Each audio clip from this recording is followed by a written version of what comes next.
Welcome to Shardcast, the Brandon Sanderson podcast. We're a bunch of mega fans giving you the news, discussion, and of course, a whole lot of opinions about Brandon's works and the Cosmere. I'm Eric, and joining me is Ian. Hey, I'm Weary Rider. Welcome to the show. Yeah, and I am slightly terrified of what I am going to learn in this episode. Excellent. Also joining us is Evgeni. Right, so I've been drinking, but apparently Ian doesn't know how to speak. Yeah, we're definitely recording this later than we usually do, so great. I have a lot of show and tell. Oh, God. Okay. I thought we need to save the episode padding for the end. No. We pre-pad. Okay, great. And people are just clicking off the video right now. You've already watched an ad on YouTube, so. Or they're pausing and like inviting all of their friends for the good stuff. Oh, that's what it is. Gather round. That's what it is. Okay, so I have like 7 things. Oh my God. First of all, new shirts went up on Brandon's site a few days ago relative to the recording of this video. Yep. And one of them you have to stand up because you're too short. The name tag, we're over it. That's pretty good. I like it. I don't know where the frame is, so yeah, no, that was good. That was good. Enjoy my chest. Yeah. Someone did, probably. It's really comfy. Very soft. If you have one of the Amazon t-shirts, nothing like those. The ones on Brandon's store are just demonstrably better, just 100%. But you do have less fit options. There's no women's sizes. That is true. They're all universal. But I strongly recommend this one if you are looking for something to try. I'm definitely going to pick that one up. Good. I got the dark one sample thing. Nice. Which has the 29 pages. Which has the show and tell is shockingly relevant. For once.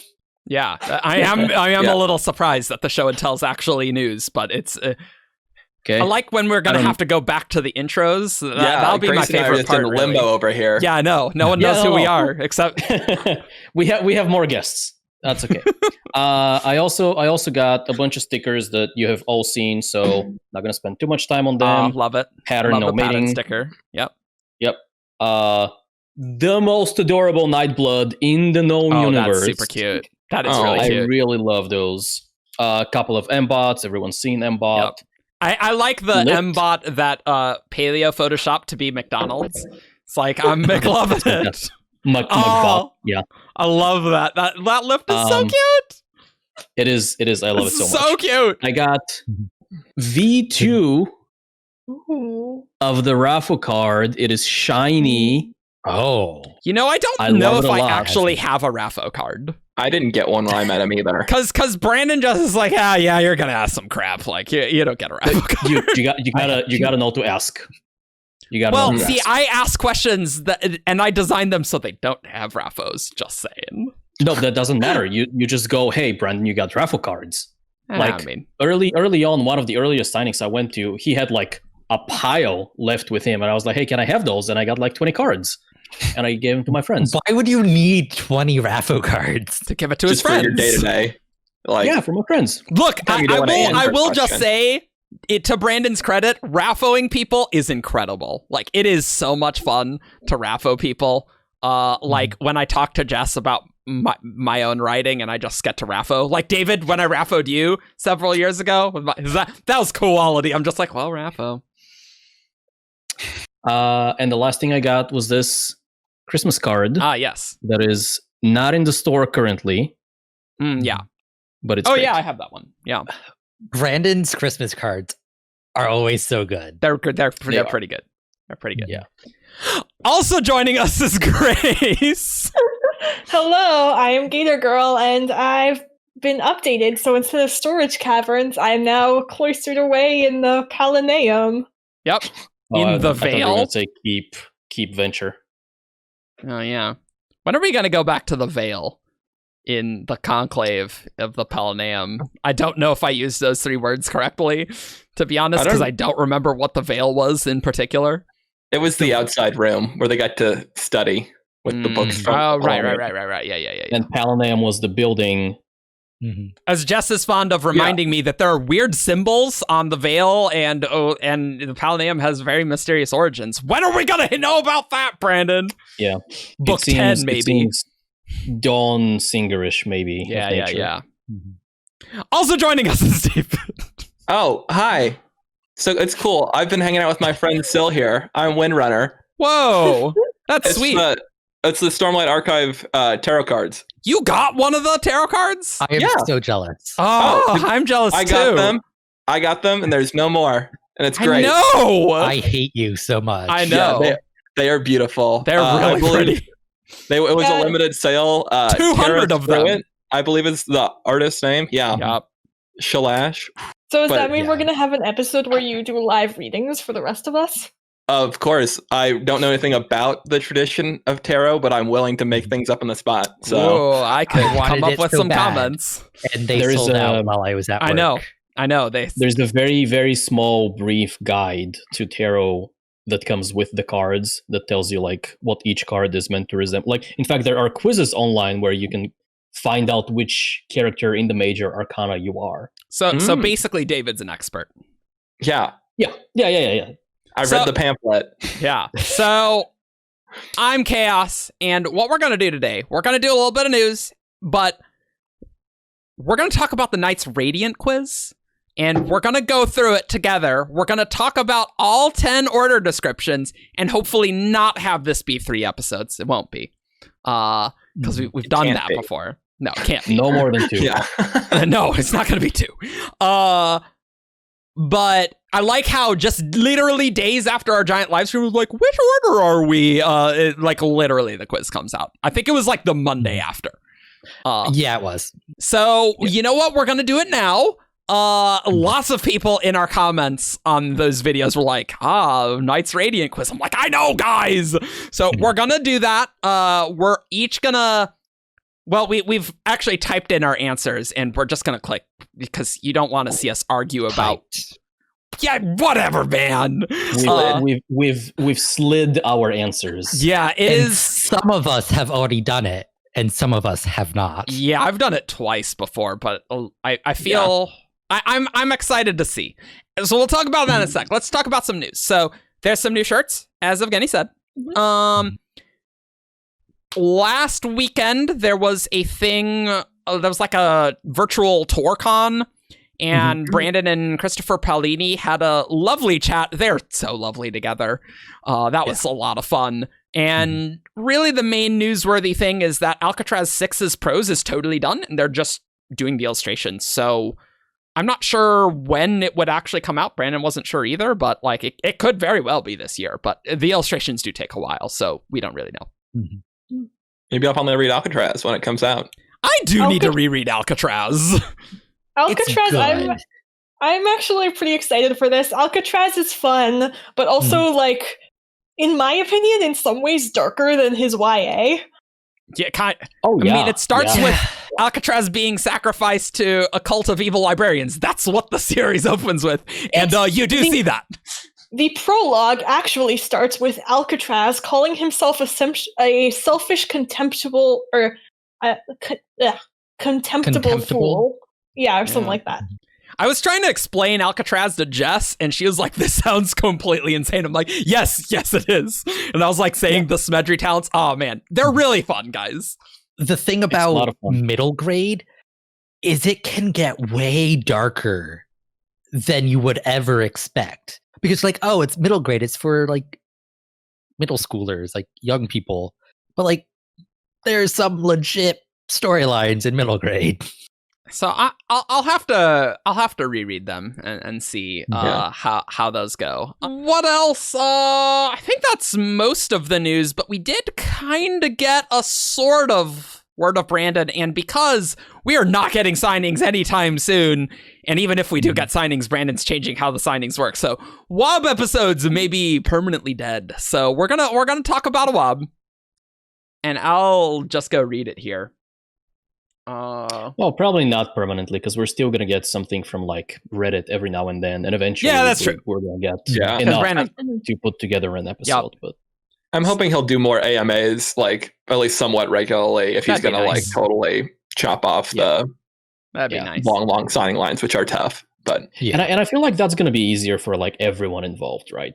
It less fun, right? Because you don't get to meet Brandon, obviously. But from like question and answer perspective, easier on him because he's not rushed. Easier on people because they like are not starstruck. And we get to see the actual words Brandon types, which is and nice. Capitalization.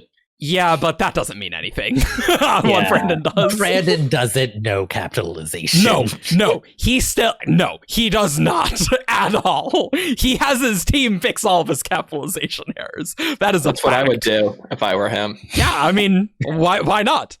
So this one is from Technopathetic.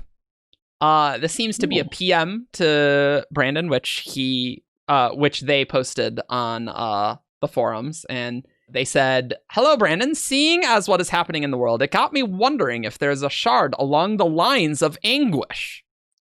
Seems like a pretty important aspect of consciousness, but this isn't something I've seen tossed around. Brandon, that is a good theory, and while I can't confirm yet for various reasons, I think you should share that idea." And so they did. And so they did it. Now we're sharing that too.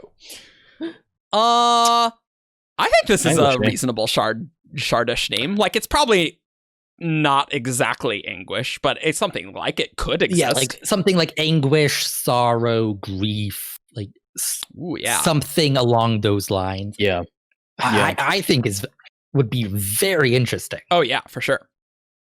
I felt like there's a missing piece in the Shards of Adonalsium for a shard that is, if not along these lines, then like a lot of the shards are not necessarily positive, but a little bit in that direction, like or active in some way, like devotion, very positive thing, honor, generally positive, odium and dominion, while not positive, are very like proactive, up in your face kind of shards. And so I've been looking for something that's more passive, more subdued, more along the negative harmony. Well, I don't know about passive, but because like I think any of these shards can be very active, right? Preservation, passive. Preservation is very passive, But yes, but the act of preserving something is like it's an action. I'm not explaining it very well. No. I get what you mean. It's like I can't think of a better word, but I know. I figure if I word vomit enough, you get the idea of that I'm trying to. Welcome to Shardcast, word vomit edition. From like a more negative Nelly perspective, like I think it's cool. It could definitely be a real shard. The response to me definitely seemed more like of a classic Brandon, like maybe it's a theory, but that's different than just rap. Like you should share this. But he tells people who PM him long theories to share their theories. I've seen it done before. You know, like that's what he really wants the community to do, is talk about things. He doesn't want the community to ask him to say yes or no on stuff, because that's what the books are for, generally. Brandon, I never say no to a theory, Sanderson. Yeah, but I really like it. Anguish could be a shard. I kind of have yet to decide what I think about shards that represent emotion ever since Odium has claimed to be passion. I haven't figured out in my head what that means for other shards. But I mean, like yeah, to me, if there were a shard encompassing the idea of anguish, to me, Odium would view that shard as a threat and would go after that shard. Why is that? Which kind of, sort of a threat to Odium's sort of propaganda of like, I am all emotion. Yeah. Well, but arguably, he doesn't even claim to be all. Well, I mean, he literally says, "I am emotion incarnate." Yeah, but the way Dalinar experiences the shard, he experiences like specific emotions that run in the same. He experiences passionate emotion, like strong emotion. Yeah, because like not necessarily devotion exists, right? I definitely view passion as being a strong emotion, but I guess that might just be me. But it's like not all strong emotions are passions. Like anguish can be a very strong emotion, I wouldn't define it as a passion. I don't. But I would call anguish a passionate feeling. But like, isn't that the whole thing of like Odium literally making Dalinar suffer like horrible anguish and then giving the pain? Like, come on. So that's a very good point. So like, there's overlap. But like, there will be overlap with shards, and like that's interesting. But it is kind of an interesting idea and direction. But like, I don't think it's exactly anguish at all, even if that is a thing. Yeah, but when I first read this, I was actually reminded of something from Tolkien, Middle Earth. Because if you go in like to the Silmarillion, it's like the Valar are these deific beings. There's a lot of them, and one of them, Nienna, is like her thing is grief, like divine grief, like. Her major claim to fame is like she cried and watered a hill, and then the 2 trees were born by someone else. But like she watered the earth with her tears. Well, there's plenty of grief to go around in the Cosmere. We killed God, so you know. She was also the one who taught Gandalf. So. Oh, well, that's cool. You can do a Lord of the Rings episode. Let's do a Lord of the Rings episode, because I do not know a lot of these things about the deep lore there. I've forgotten a lot. Yeah. Cool. Anything else to say on this one? Might be a shard, maybe not. Kind of an interesting idea. Yeah. I think grief would be a cool shard, like in the similar vein. Grief seems... Yeah. I like grief better than anguish, because that feels less of an overlap with like Odium-y stuff. But going into the idea that the 16 shards could have been 16 different shards, there could have been one like, okay, there wasn't a grief and an odium, but there was an anguish. Sure, yeah. We shall see. 6 more to go, or something. I think it's 6. Yep. Cool. So, I think what we're going to do for the quiz, friends, is we are going to click our results. We're going to talk about our results. Well, maybe we should talk about what we think we'd get, and then we click, see what we do get. And I think we got to start with you. Thank you, because I have not done this before. Yep. I think I'm the only one that hasn't done it. I want to be a Truthwatcher, which I think is a possibility. I also think Elsecaller is a strong possibility. I think a lot of us are going to be those. A lot of people in the fandom have been Elsecallers and Truthwatchers. Are you saying that we like books? That's crazy. Also, can we just quickly complain about some of the very weird questions on this? Because this quiz is kind of weird in that you have a slider that literally can go from 0 to 100%. On things, and it's like, should it be 68% or 70%? Like, there's a lot of stuff. I did increments of 5. I could not go. I know, though. Like, what is that? What's that mean? The fact that you had such trouble indicates to me that you were highly indecisive. I was just like, all right, gut reaction, approximate, let's go. No thought in this at all. I love the decisive, indecisive one, and people are like, I don't know what to choose. It's like, that was probably my favorite one. See, that is a catch-22, because if you're like, oh, I don't know what to choose, like, you should put it to indecisive. But if you go like, oh, I'm indecisive, and immediately put that, you're decisive. What does guard dog versus alley cat mean? We have a real explanation. Let's talk about that. Because this has gotten a lot of people in the fandom very confused. I've heard at least 4 different explanations of what these things might mean. I'm not gonna retell all of them. The way I read guard dog versus alley cat is guard dogs are aggressive, they are defensive, they are like big and loud, and they solve their problems with, if not violence, then at least loud noises. Alley cats are sneaky, they avoid problems, they are subtle, they are lithe.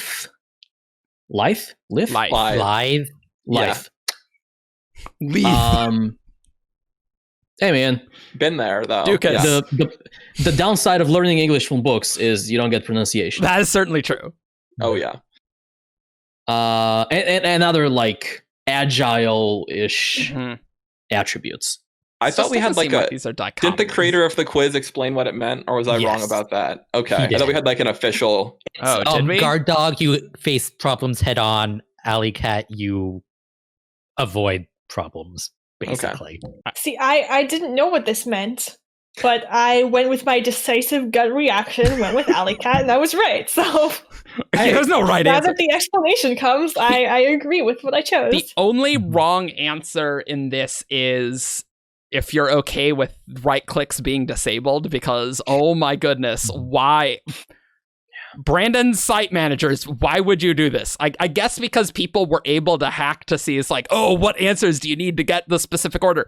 We would have brute forced that anyway. I compulsively right click on things just to like have the menu appear because it's fun. And it hurts my soul to not be able to right click or open things in new tabs. Just saying. It's also a quick way to test how responsive your computer is at this very moment. Oh. Yeah, because you won't get lag and stuff. And that's Argent's computer science tip of the day. Yep. Were there any other questions that we should talk about? I think those are probably the weirdest ones, honestly. One thing to mention is that not all of these scales have two opposite things. Yeah, which is weird to me. I agree. Some of them are obviously opposites, right? Playful versus serious, planner versus spontaneous. But like, there was then one that was like dependable versus flexible. Yeah, those are not. That is not a continuum. Those are totally separate things. What does that even mean? You just gotta pick one you're drawn to more. Like if you're like, it's gonna be one or the other. Which do I more strongly? Oh, I have it beyond sliders. I don't get it, but that's fine. Because it's 100 and it's for Sharon, so it's got to be 100. Because if they'd made it 90 sliders, it would have been of odium. We would have been in trouble. I would have preferred. I would have preferred like so. In my ideal scenario, I think 1 to 5 scales are a fantastic shortcut for things like that. So it's a lot easier to strongly think about disagree. Things. Yeah, strongly disagree, neutral, agree, strong, agree. Yep. 7 scale can also work, but I think it's real iffy. 10 also works, but 100? And 10 has no middle. 10 has no middle, yeah. Which is tricky. Right. Which is tricky. One. Yeah, true. What we really need is like a BuzzFeed style, like, tell us your favorite food and we'll tell you what order of night radiant you That's what I thought it was going to be, but it's sliders. I thought it was going to be more like the Pottermore house sorting. Yeah, where it's like not like nonsense. It's like, don't, It was like, are you a polar bear or a actual, like, Pottermore did sort me into Ravenclaw. I was terrified that I wasn't going to get Ravenclaw. I'm like so excited that you're going to get something totally weird on this radiant quiz. Maybe a Stonewardian. In before he gets Stoneward. Like, obviously, we're not going to go through this episode just like, are you 70% obedient versus 30% rebellious, or what if you're 69% obedient? Like, we're not doing that. We're just going to click through. Okay. And just making me do this today of all day. Why? Why of all days? Birthday. Oh, it is your birthday. Yes. Happy birthday. Happy birthday. Well, what birthday present? So I think you got to say the words, Ian. What are you going to get? Okay. I'm going to click the button and I can't look. Okay. I mean, you have to look. We have to know what you say. We can play Jeopardy music. Oh. And I click it and it jumps to the top of the page. So I have to scroll down. Truthwatcher? I think you got Truthwatcher. 74% Truthwatcher. Wow, that's a pretty high one. Yeah. 59% Skybreaker, which is interesting. And that's number 2 for you? Yes. Ooh. So we're going to put the results on screen for each person. Just the bars. We don't need the text. The bars. Well, when we read the text, we will put that on screen. Good. So after Skybreaker, what do you got? 58% Windrunner, 54% Edgedancer, only 52% Elsecaller, which I find surprising. Yeah. Well, then 43% Stoneward, 37% Bondsmith, 37% Willshaper, 33% Lightweaver, 23% Dustbringer. Boo, Dustbringer. I always thought I would be a Dustbringer, but in the ones that I've done, like, Dustbringer's been like the last one. So I'm very curious what this third try would be. So okay, I'm happy. Evgeni, why don't you go? Because I believe the first time I saw you take this, you had like everything below 50%. yeah. Like just a terrible radius time. I don't I don't remember the exact percentages, but the first time was a dead even split between an Elsecallers and a Skybreaker, and both of them were, I think, 47, 48. One of these. You didn't have anything above 50. I had nothing above 50. What is even more interesting is that my Lightweaver was like -12. Yeah, you can get negatives on this. My Dustbringer was, I think, 3%, and my Willshaper was 0. I think those were my bottom ones. Oh my god. Fascinating. So what are you gonna get now? Let's go. Well, let's find out. Say the words. I am saying the words. I see Starsight. Available 11/26/19. You're the Order of Star Runners? I'm a Star Runner. I'm a sight caller. Yeah, sight caller. Oh, interesting. So this time I got something pretty different.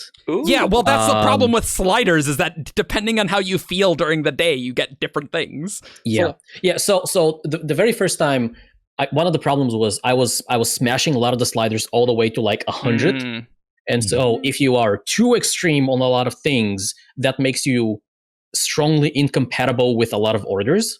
Mm-hmm. Which is why I had these scores. Now what I'm getting. So you just weren't compatible with any of them originally. Well, but now I'm getting 67 Elsecallers. Okay, nice. 62 Truthwatcher. Okay. 57 Skybreaker. And I think I know exactly the sliders that dropped my Skybreaker ratio down. You mean the one about bending the truth? Are you saying Skybreakers don't like that? That's crazy. Or like letter of the law versus spirit of the law? I feel like that's related to Skybreakers. Yeah, those might be Skybreaker. Windrunner 49, Edgedancer 47, Stonewards 37, Bondsmiths 34, Willshaper 25, and then Lightweaver and Dustbringer are 11 each. Makes me wonder if they've like updated it to maybe they fixed it so there's no negatives. I think they were trying to get rid of the negatives, so I bet there's been some minor. I think the negatives are hilarious. It's like negative. Like I don't think you could get negative 100. I agree. Because it just means not only do you not attract one of those friends, you actively repel them. Yeah, that's very funny to me. Yeah, I find that hilarious. Awesome. Well, so do you remember how in Words of Radiance, Elsecallers Cryptic like ran away when Kaladin showed up? That's true. Well, like, didn't run away, but like Elsecallers reported that he stopped seeing the figures in the mirrors when Kaladin showed up. So that's the kind of power. Yep. Well, it's Grace's turn, I think. All right, so I didn't actually retake it because Eric said that was optional, and I thought my results were interesting. All right, great. What did you think you were going to get? So I wasn't certain. I read all the orders, and I've always kind of said if I was one, I'd be a Truthwatcher, but kind of ambivalent on that, so I was pretty uncertain. But as I was taking it, going through the answers, I get to the end, and I'm like, I'm going to get Lightweaver.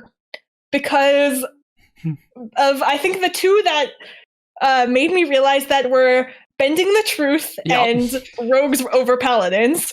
I was pretty strongly on both of those, and I was like, this is going to be Lightweaver. And so I was correct. Lightweaver was 65%. Okay. Truthwatcher, 61%. Elsecallers, 58%. Wait, that's 56%, sorry. Yeah. Dustbringer, 52%. Willshaper, 51%. Windrunner, 44%. Stonewards, 38%, and Skybreaker and Bondsmith were both 37%. That's great. That's which hilarious. I thought was interesting about it was that compared to a lot of the results I've seen, mine pretty much just starts with Lightweaver and keeps grabbing things next to it until it gets to Bondsmith. Pretty much. I mean, you pegged that real good there. Mm-hmm. All right, David, what about you? What do you think you were going to get, Mr. Windrunner? Okay, so here's the problem when you pick your username when only one book of the 10-book series is out, is that sometimes you have to choose your Order of Radiant when only one Order of Radiance is known. And so there was an open question about whether or not that would have been an accurate choice. I do still strongly like the Windrunner ideals, but I've also kind of gravitated towards the Edgedancers, so I figured one or the other was my general thing. Definitely not Skybreakers, definitely not Dustbringers. That was just no way. I've taken it twice, and the second time I got the same top 4 orders, so I think it's kind of settled. Yeah. What's your top 4? Okay, top 1 is in fact Windrunner at 80%. Whoa, 80%. That is high. I get really high percentages. I don't normally go to the. I don't feel like I rarely feel like I'm 100% one thing or the other, and so I do kind of. A lot of my things are like 75-25s and whatnot. But second place is Edgedancer at 74, so a close second. So you pegged it real good. Yep. You just know yourself sometimes. No. And then I had Willshaper at 62, Stoneward at 59, Truthwatcher at 59, Bondsmith at 58, Skybreaker at 57. Boo. You all have very high percentages, honestly. Yeah, Lightweaver at 55, and then Dustbringer and Elsecaller drop down at 39 and 38%. That is funny, respectively. Because I feel like that's a very high Bondsmith. Yeah. Yeah. I'm very uniting, personally. I think one of the few things that I said was 100% was hotel versus camping, because I really don't like camping at all. But you got a low Stoneward. Yeah, I only don't did 2 100%. I did 100% library and 100% fencing. I thought I knew Stonewards. Like I thought I had a very intuitive understanding of what and who the Stonewards were prior to this. We're going to read all the orders in just a second. Don't worry. And having read the description, I think I nailed half of what a Stoneward is, and then the other half I was completely off. Nailed it. I originally thought Grace thought I'd be a Bondsmith long ago, which I never really liked. I don't really like the Bondsmith logo, to be perfectly honest. I think it looks silly. But then I was like, I do like destroying things if I had magical powers, so Dustbringer would be pretty cool. But the funny thing is that in real life, I'm not a pyromaniac at all. I do not like setting fire to anything. So I'm like, I thought I actually have a Dustbringer keychain on my keys, but yeah, so the previous times my Dustbringer has been very low. So I'm very curious what I'm going to see right here. What do we get? The funny thing is, I read the Dustbringer description, and the first thing I thought of was, I think the real Dustbringers would absolutely not want Eric in their order at all, based on his mindset towards ruin and things. The mad for power bit. The whole thing was if you have this power to destroy, you have to learn how to control it and know when to use it, and not just destroy to destroy. Oh. Yeah, Dustbringer's the last place for me. Not surprising. So perhaps not surprisingly, Truthwatcher is my number 1, 69%. Nice. Woo, this is interesting. Windrunner is number 2 for me at 64%. Which is actually one of the highest Windrunner I've gotten. Then Elsecaller tied also at 64%. And amusingly, Skybreaker is at 63%. So Windrunner, all those other 3 are right next to each other. Then I have Edgedancer, which is I feel like I wouldn't really be a good Edgedancer. 61%. Then we got Lightweaver at 50, Stoneward 48, Willshaper 42, Bondsmith 39, Dustbringer 35. So I guess I'm not a Dustbringer, but maybe I just aspire to be a Dustbringer, okay? I just gotta really convince an Ash Spren that I'm worthy, like it's fine. Yeah, Venli got timbre, so I'm sure you could somehow. Yeah, just with extenuating circumstances. Just inherit a Spren from your brother. Yeah. All you have to do is convince the Spren. Yeah. Especially Bondsmiths. So on the main Radiant page, like on your quiz results, it tells you what surges you get. You can listen to our old podcast on which surges. There's nothing new there. Other than they call it progression and regrowth two separate things, even though it's like regrowth is progression. Like, what? I don't know why it's phrased that way, but whatever. That's fine. But we'll just read the descriptions here. So I guess, David, you have to read Windrunner because you got Windrunner. Here we go. All right, my great narration. Windrunner oaths are themed toward protection, particularly defending innocents or those who are unable to protect themselves. The Windrunners tend to attract big sibling types who seek to protect the defenseless, but also enjoy action and fighting for what they believe in. They're primarily scouts, though they often work as special forces groups, able to deliver teams of Radiants behind enemy lines for secret missions. They tend to be the most like conventional soldiers, believing in structures of command, team dynamics, and the importance of squad brothers and sisters.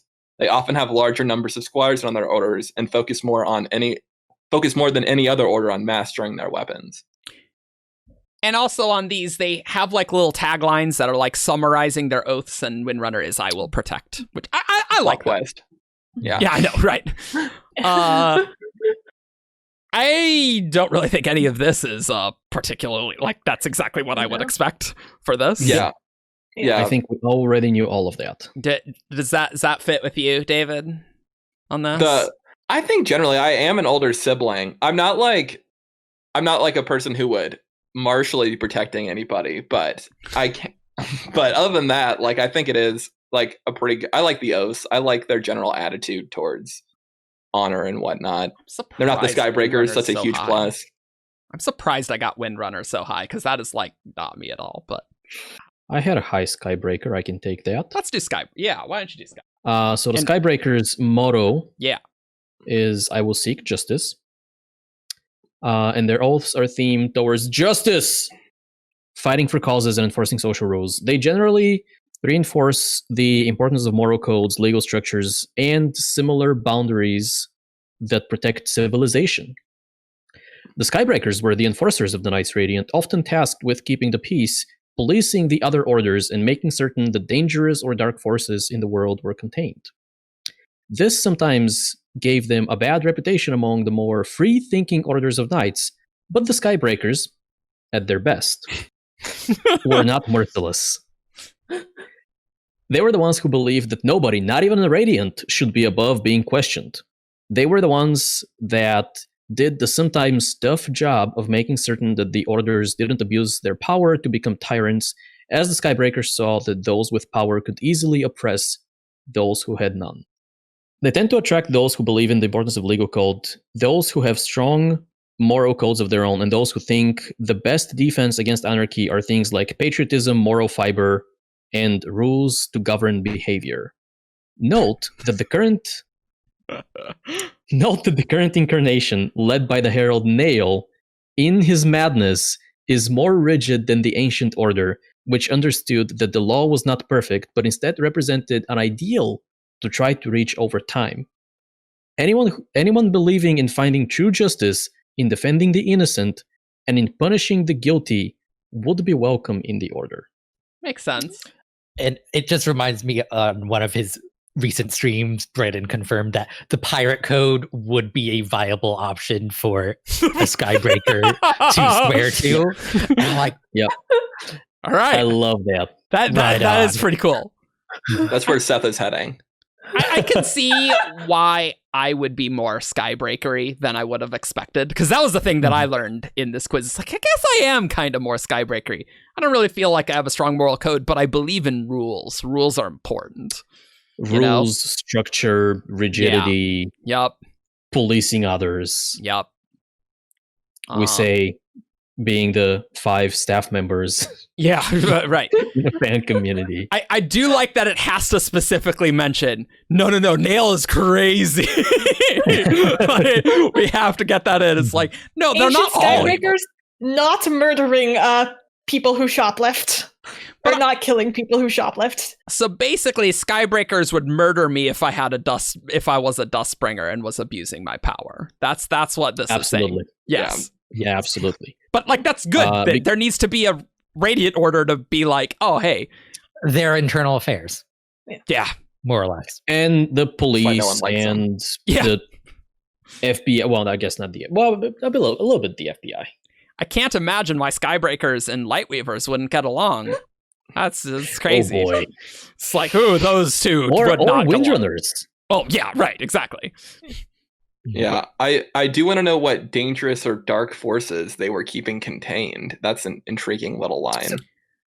Maybe they were in charge of like guarding like imprisoned unmade or I guess that was towards the end. Yeah. Well, I mean, you got to know that like the singers and stuff and the unmade like existed for a long period of time, and like if there was Ja not corrupting a bunch of Spren, like I guess you'd call us in the Skybreakers, and who knows what sort of odium influence there was between Desolations. Like we really have no idea. Yeah, no, right? It's just like it's very open-ended, which makes me wonder what it. Yeah, like it could just be like the darker forces of human nature. That's true as well. It could be. Well, like they constantly fought against the singers, so like I was thinking more like Starfall Vision, like who released the Midnight Essence, like that sort of thing. Yeah, right. Whatever that meant at one point, but yeah, you could totally imagine a Skybreaker going there. It just didn't happen at that time because Brandon needed to introduce the Windrunners in book 1, realistically. But it also makes sense that Windrunners would be there as well. Yep. Windrunners and Stonewards, because that's special the forces only two we knew. Yep. I'm going to read Dustbringer. All right. Yes. Dustbringer, I will seek self-mastery. Okay, yeah, that doesn't really sound like me. That's true. All right, Kenton. Kenton! Yes, self-mastery, yep. Self-master the sand. Yep. Dustbringer oaths were themed toward responsibility. They were led to understand that the powers they used needed to be properly channeled, much as their own desires and wills needed proper form and shape. As the Dustbringer moved through the oaths, they were taught greater powers of destruction, and are one of the only orders where their abilities weren't all available at the beginning, but instead were delivered slowly as they made the proper oaths. Each oath led to a greater understanding of power, the nature of holding it, and the associated responsibility. That's super interesting on a lot of levels. That is really fascinating, yeah. Yeah. It's a very, like, with great power comes great responsibility, but reversed. I almost wonder, because we see the Skybreakers get division later, right? Mm-hmm. So, like, it could just be like a special thing with division almost. That's like, okay, we gotta kind of be careful with division. But I guess Mulata kind of uses division and not abrasion. But I don't know. It's kind of lame, though. You know what I mean? Like, maybe level 2, you're making a table, and like level 5, you're making the Shattered Plains. Well, we have, like, in the prelude, we see the aftermath of the Dustbringers. Kalak specifically mentions they do their work well. It's literally the first Radiant blow Order. Up the landscape. Yeah. Dustbringers, though they sometimes objected to the common name for their order, preferring instead to be called Releasers, because that was too Voidbringery, are living contradictions among the Knights Radiant. They believe that great power requires a strong will to control it. Okay, Spider-Man. They often attract tinkerers who like to dig down into the shape and soul of a thing, break it, and see what makes it work. However, their oaths are themed toward control, that they need to be able to control, contain, and channel the terrible power inside them. They tend to object to those who focus only on their destructive sides, as they argue that in order to create, one must understand the pieces of the thing they are trying to make. Almost very ruiny, almost like in order to, like, destruction and creation, kind of linking those a little bit. A little bit. A little bit.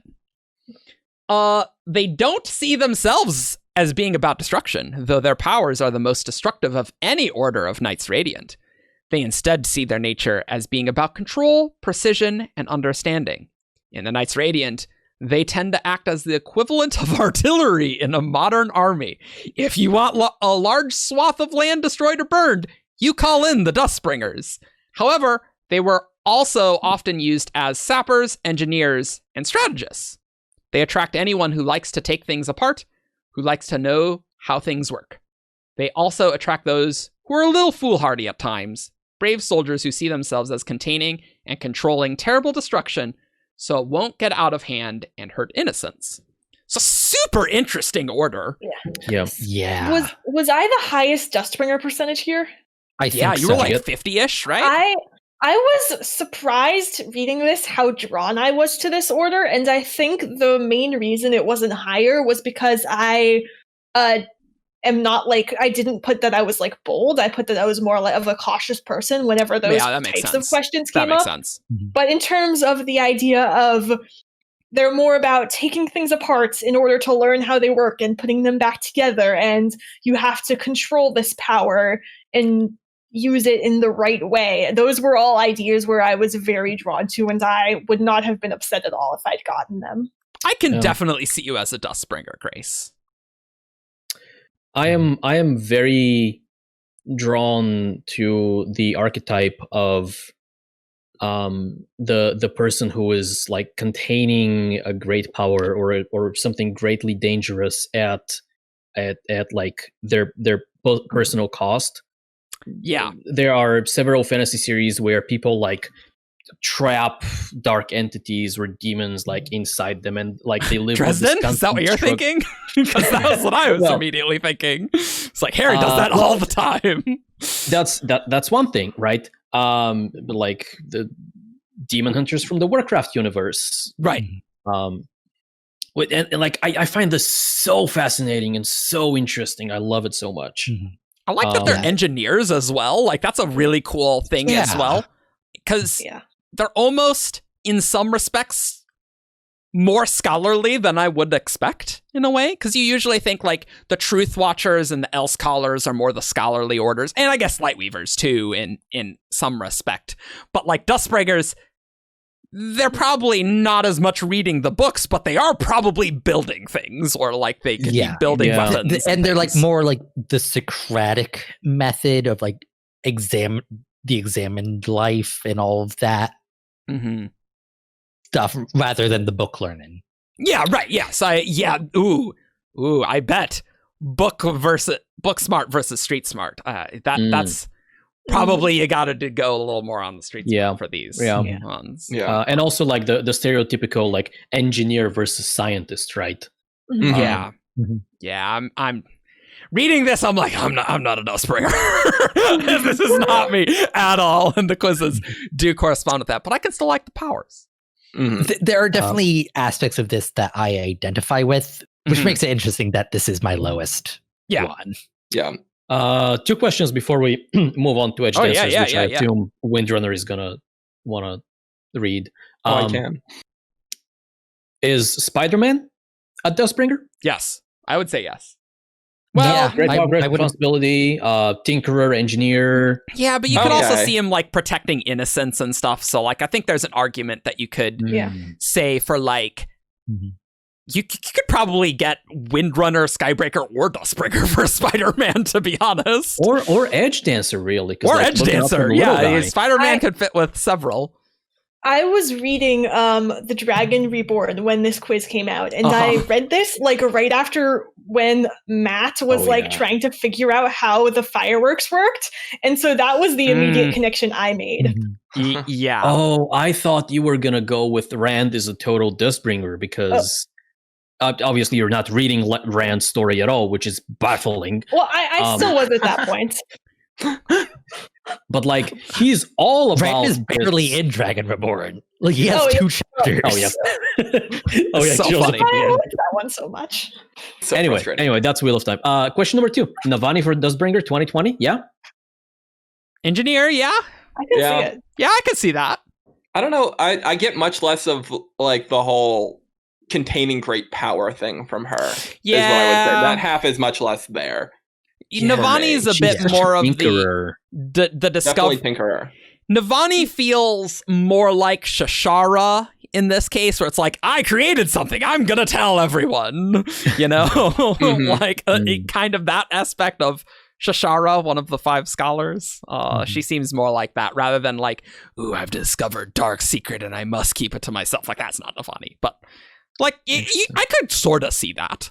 Like, yeah, it's like her like great power is not inwardly focused, because it's like Dustbringers are very much about like controlling yourself. Whereas, like, she has control. Like, I don't think that's something like she struggles with. Yeah, like it's not a drive for her. Okay, sure, yeah. I think she'll probably score in like the 30s or 40s, maybe 50s. Yeah, she's got some of it though. Like, I see that angle of it. But yeah, I'm sold. Like the big headline is not her. Yeah, true.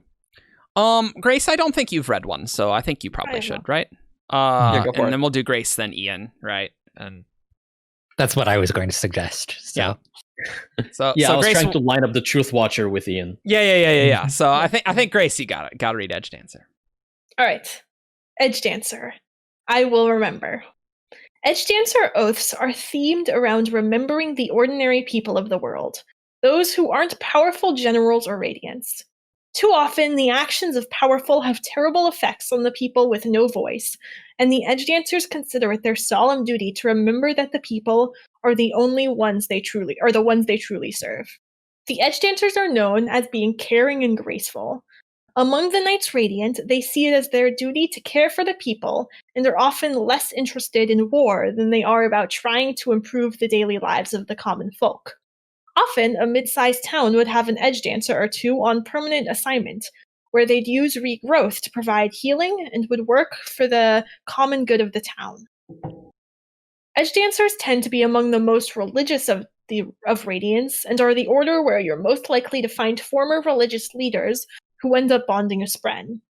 During wartime, they often act as the mobile medics, eschewing actual combat to heal or pull out the wounded or those trapped in terrible situations. However, there are some renowned for their graceful and skilled prowess in combat, occasionally used as scouts or special forces troops in conjunction with a team of Windrunners or Skybreakers. Yeah. One should never assume the Edgedancers are in any way base, just because they often ignore high society. They are renowned as some of the most refined and graceful of Radiants. Refined and graceful. Makes sense. We knew that they were kind of like combat medics. Brandon's talked about that, but I like that a mid-sized town would have an Edgedancer for healing. Makes sense. And that implies that's a great that piece of world building. Yeah, Edgedancers were one of the more populous. Yeah, totally. Orders. Yeah. Yep. It definitely fits what we've like known about them before, like how they weren't in Urithiru to record their thoughts in the gem archive. Yeah, because they would just be helping the people. They were busy saving people. Yeah, right.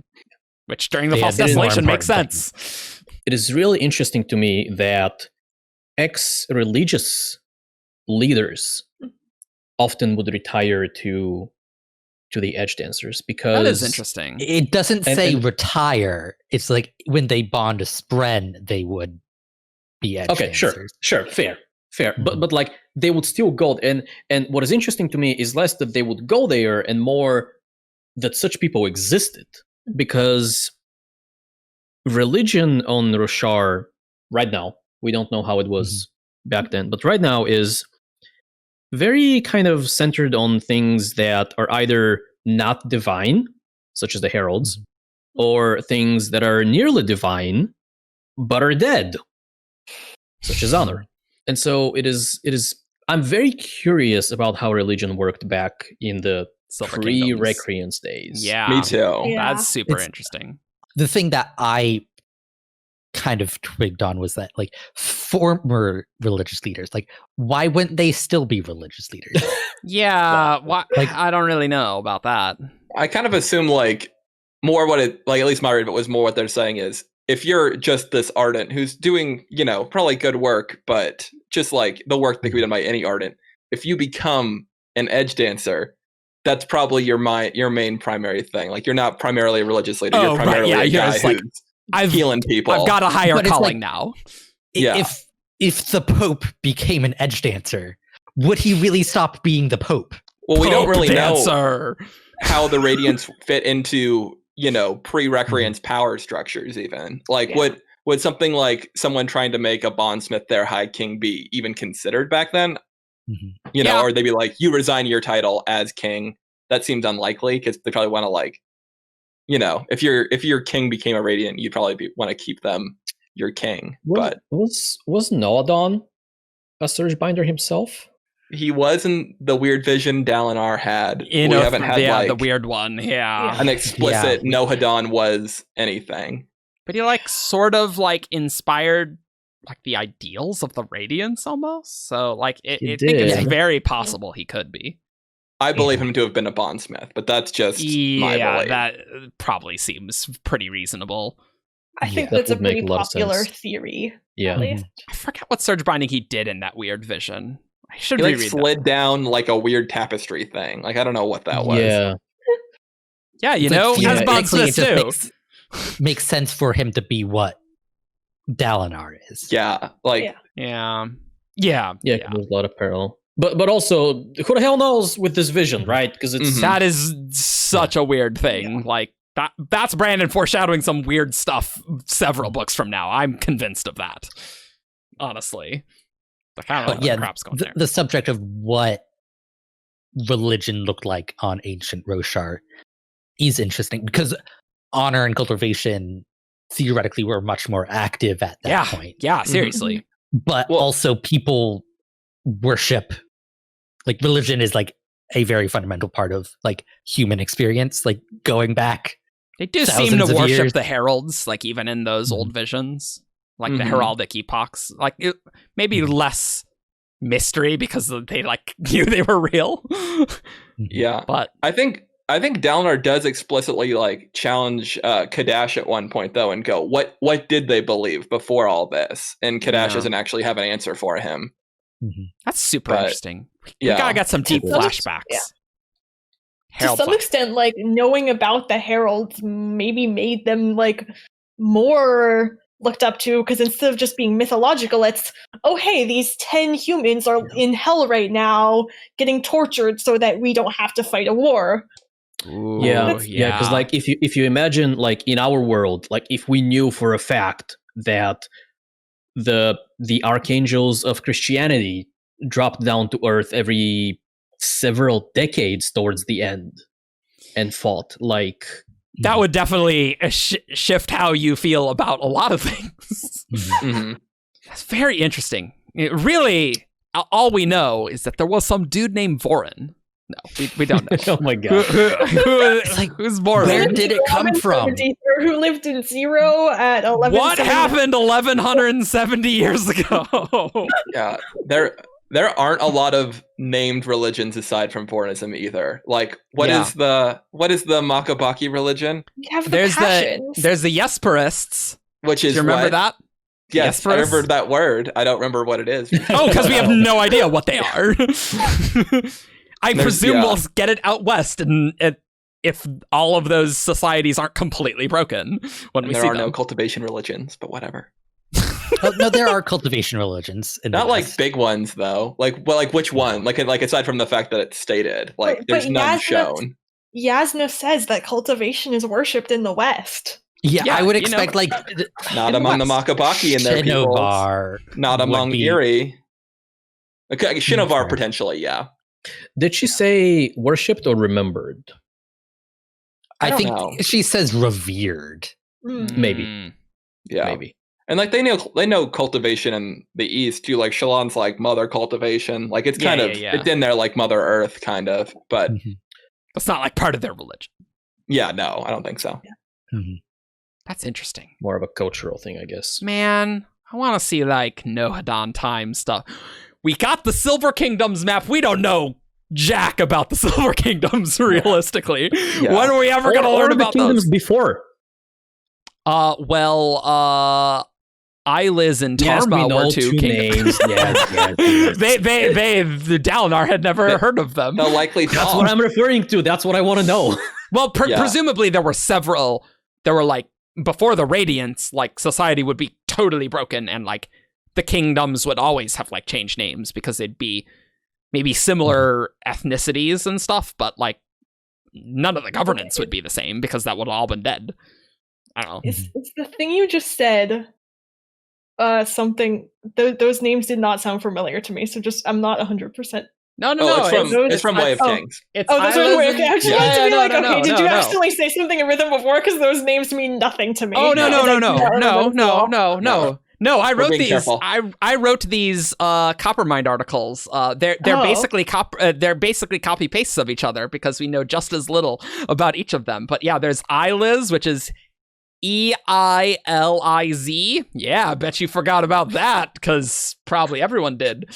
And then there's Tarma, which is mentioned in the same breath. Wow, I literally clicked through and like I literally just switched. I listened to Tarma in the article. These are quality Coppermind articles here, okay? Marked as complete. Done. Yeah. Like we get to like Stormlight, like 9 flashbacks, and it's like Talm living in Eyeliz, and it's like, dude, I would love that. Watch Brandon like misspell it when he gets back to it. It's like, yes. Like Bennett. Like Bennett, yeah. Well, he didn't have as big of a team. That would be caught at this stage. No. But I like how we're like, oh yeah, Edgedancer, we can cruise through that. I was like, what if we talk about Rosharn history? It was on one offhand line and not really talk about the Edgedancers at all. Okay, so right. This feels very Lyran to me. I feel like if he's going to bond his friend, he'll be an Edgedancer. Yeah. Yes. Yeah. That's pretty good. Mm-hmm. Yeah, remembering like being around the common people, not going to high society. A healer, that's Edgedancer for sure, right? Yep, 100%. Oh, I need him to be an Edgedancer so much. That'd be really cool. That'd be sweet. I feel that'd be a fun dynamic with Kaladin, where they. That would be a fun dynamic. I want Lyran to be Lift's squire. Oh, that would be hilarious. He should have actually gone his own spread, but I want him to be her squire. Or look. Edgedancers could be special forces. Special forces Lyran and Kaladin on the case. Let's go. Oh, just flying through the continent, dropping in the middle of the action. Lyran goes one way to heal people. Kaladin goes the other way to kill people. Got the shard scalpel, like making no progress. Like I'm doing surgery. Just gotta go twice. Look, it's really good at killing dead skin. I got that under control. It's like, you've got to amputate this leg. All right. Easy. Let's go. Easy. But it's like a 7-foot shard blade. Look, the leg's already dead inside. It's fine. I will remember your leg. This is highly unrealistic. Powers. He's like, I'll just take the leg off. And you can deal with it. I mean, he could. Well, yeah, that's a good. He could chop off the leg and grow a new one. Yeah, easy. Just need enough stormlight. But imagine. So it's like anesthesia, right? So you have to work on a leg, right? And so you sever the leg's spiritual connection with the body, the person no longer feels the leg. You do your thing, right? They don't feel a thing, and then you just restore the leg back to the body. But wouldn't you just use regrowth in the first place and just like match it with its spiritual ideal? Like, couldn't you just do that in the first place?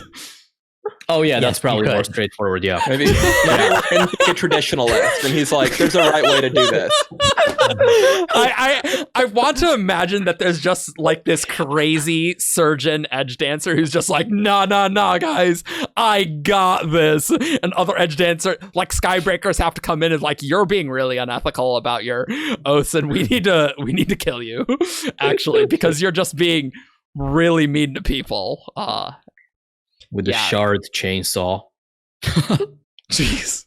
Let's go to Truthwatcher. Okay. All right, Ian. Now is your time to shine. Truthwatcher. I will seek truth. Makes sense. Yep. Yeah. Truthwatcher oaths are themed around seeking to find ultimate truth and sharing it. They are very concerned with knowledge and the proper exploitation of it. Note that this should not be confused with the Lightweavers, whose oaths are themed toward personal truths about themselves, said for reasons of self-actualization. Truthwatchers are more concerned with the fundamental truths of the universe, and whether or not those in power are being truthful with the people they lead. The Truthwatchers are seen as a quiet, largely... The Truthwatchers are seen as quiet, largely known as the most scholarly order of Knights Radiant.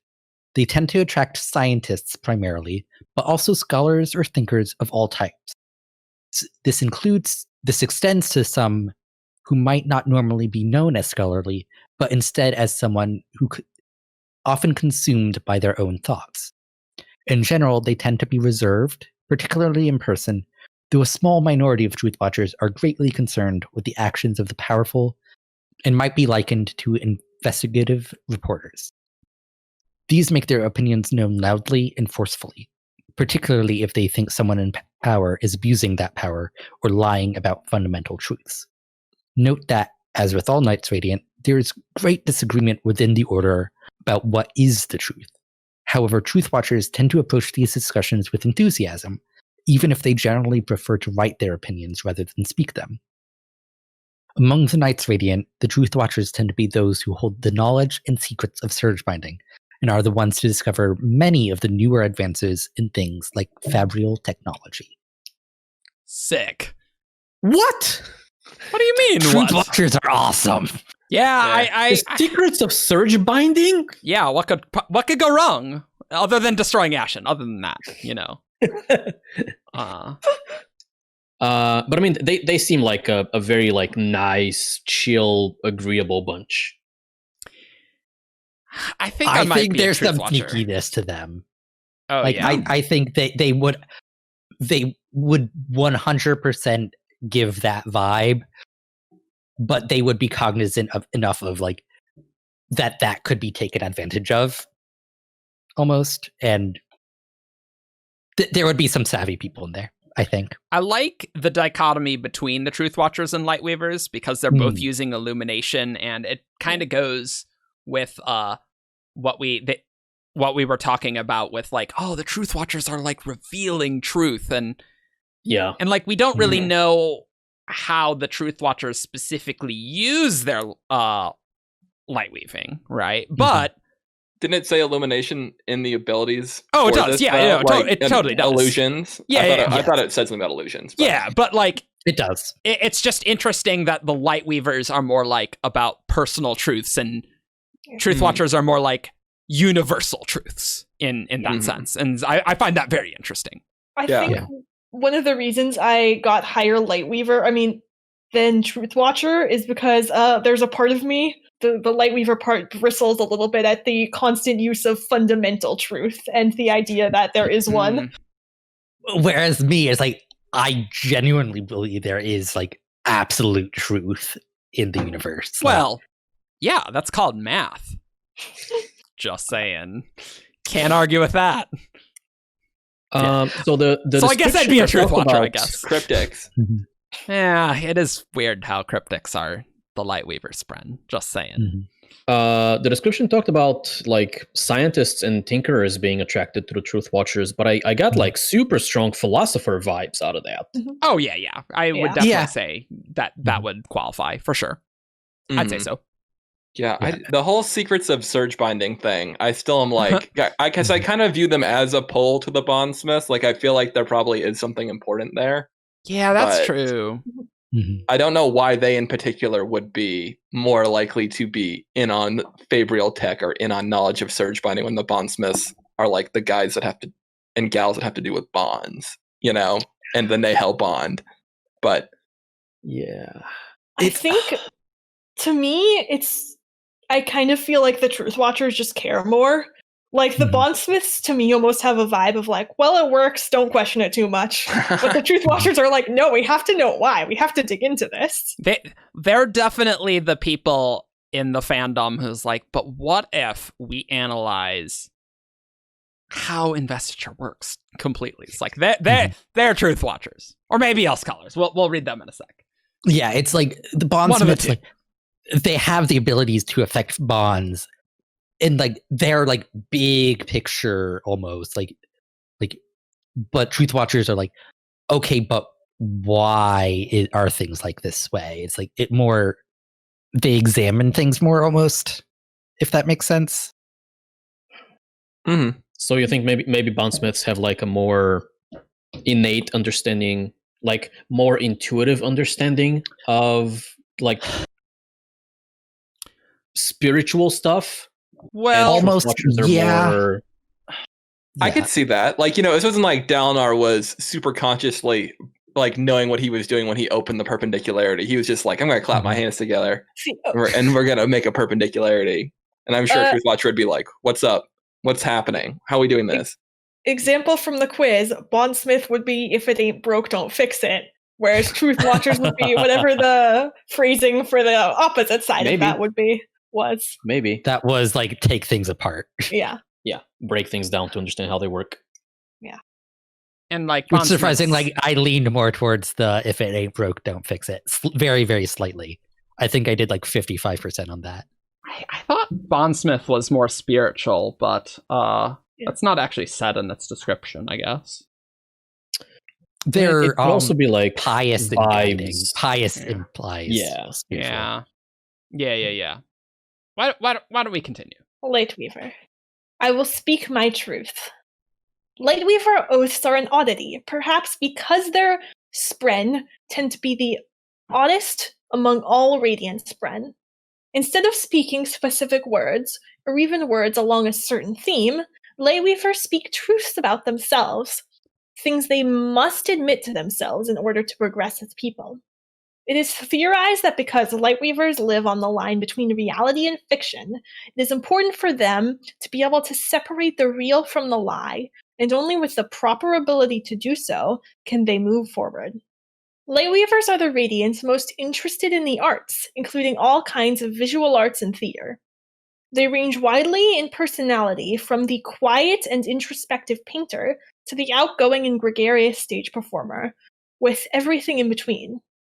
What unites them tends to be a love of art, though there are some few who are more interested in intrigue, secrets, and espionage.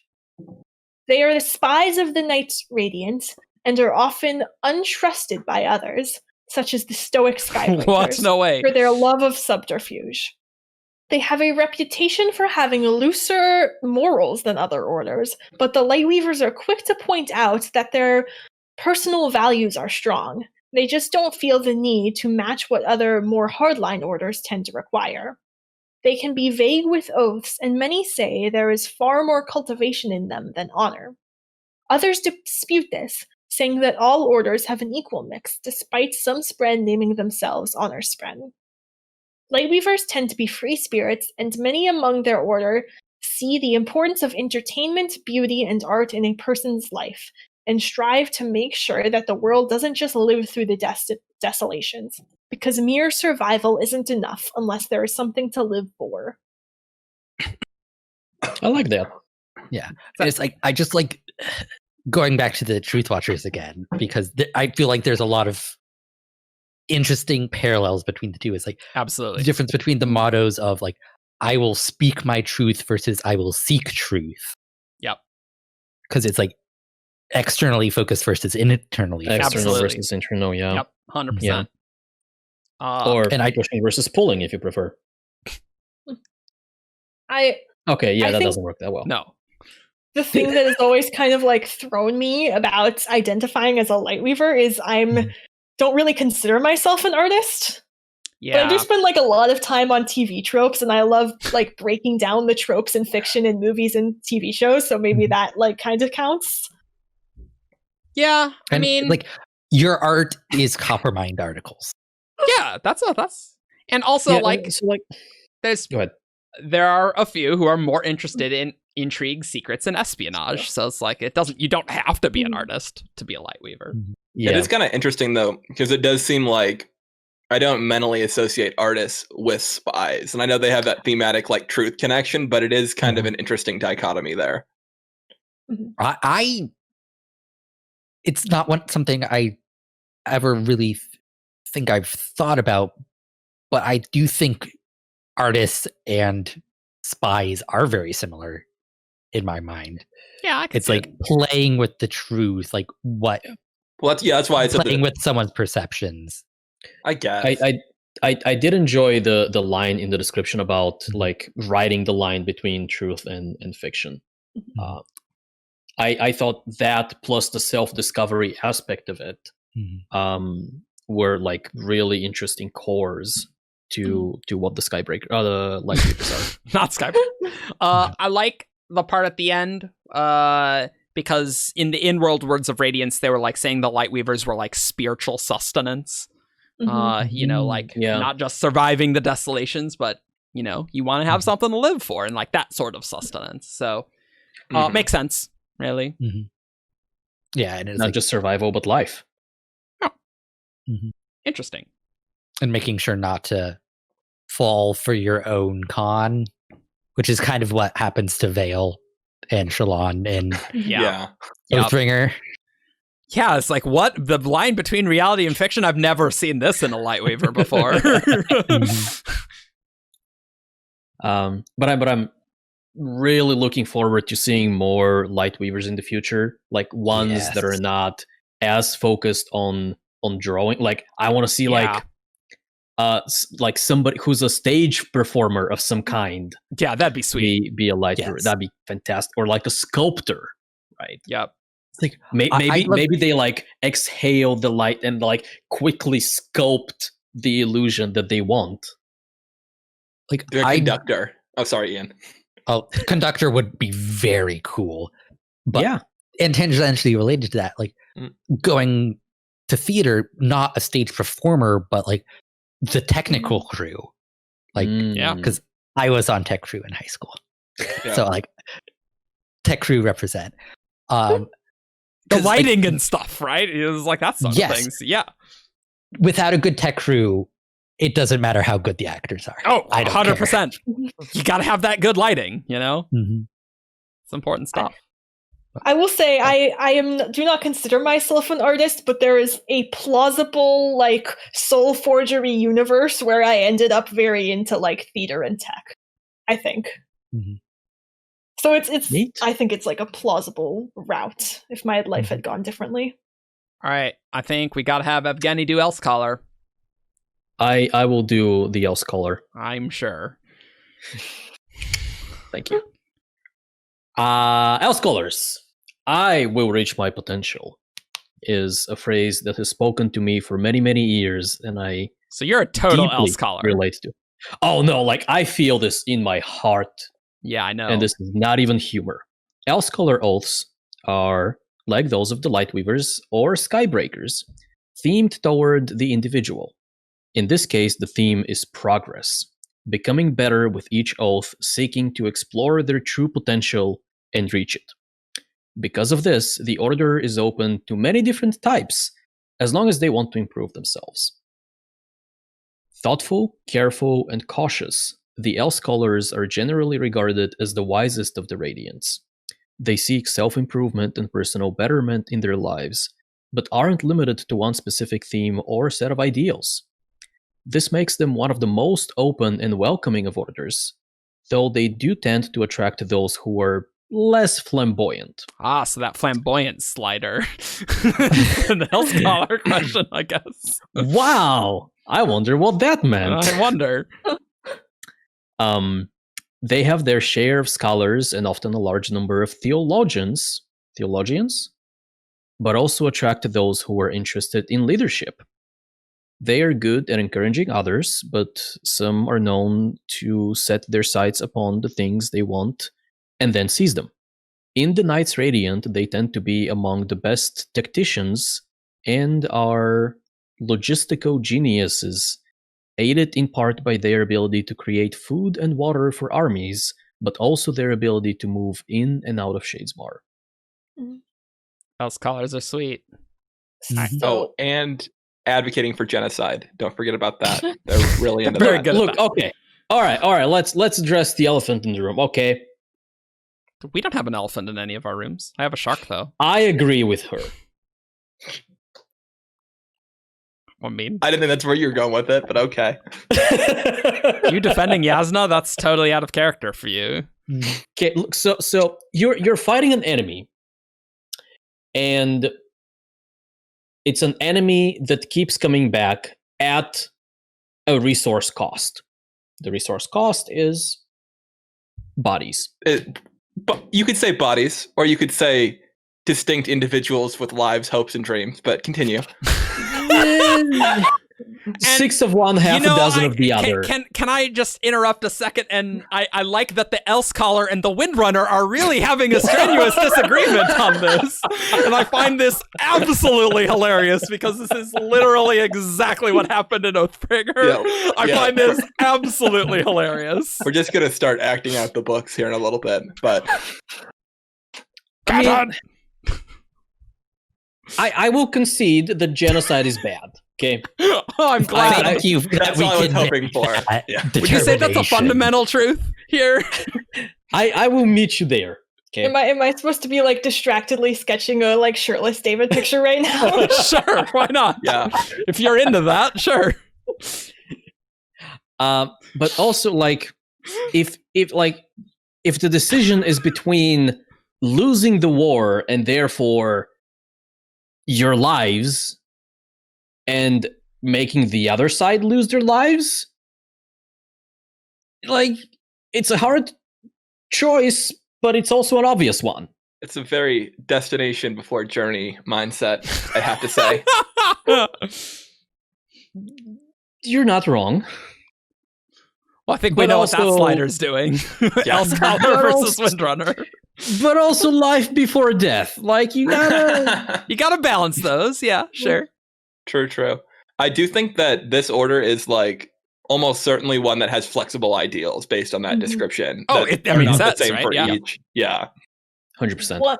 One thing that I thought of after reading this, and the whole idea of self-mastery and becoming the best like version of like improving yourself was, or not self-mastery, reach my potential was, of course the Inkspren would be so angry because all of their radiants betrayed their oaths, and to them that's basically going kind of doing a 180 on reaching their potential and being the worst version of themselves instead of the best one.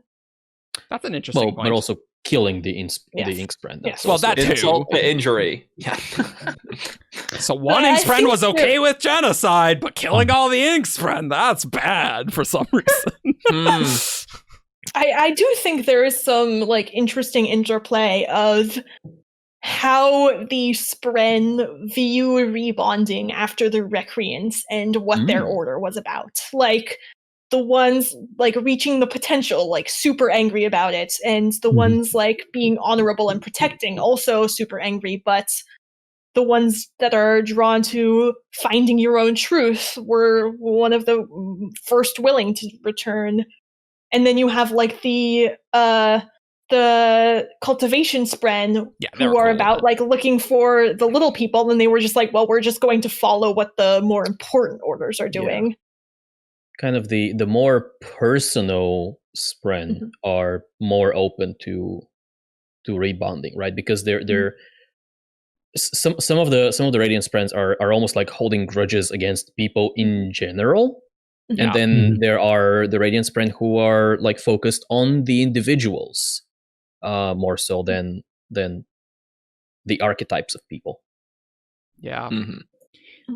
I find it very interesting, that dichotomy between Elsecaller and Dustbringer there. Because it's like, I will reach my potential versus self-mastery. That's kind of interesting. Yeah. And it almost feels like an Elsecallers would think that a Dustbringer is like holding themselves back. Oh, yeah, I bet they would. Yeah, that definitely sounds like a Yasna thing that she would say. Yeah. They're not opposites. I was trying to think if they were opposite on the chart. I literally opened the chart to check, to be honest. Yeah. Well, I wanted to see if there was a line between them, but there isn't. There is between the Elsecallers and Skybreakers, though, which is kind of interesting that those have the more customizable oaths. I wouldn't say that the Skybreaker oaths are flexible, but like they are more customized to the individual, I guess. They're flexible in execution. They have a code of conduct about how each oath is supposed to be.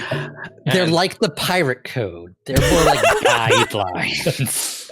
I wonder how where the Elsecallers are in like between Skybreaker, where it's like, yeah, they're individualized, but like Lightweaver, that's like, whoa, like everything's ultra. I think more towards Lightweaver. I think it seemed pretty. They basically said we can accept any type of person who's wanting to better themselves. Yeah. So that is very interesting, because I find it very interesting that Skybreakers have like, this is the oath of law, you know, like those things. Whereas I guess the Elsecallers wouldn't have that.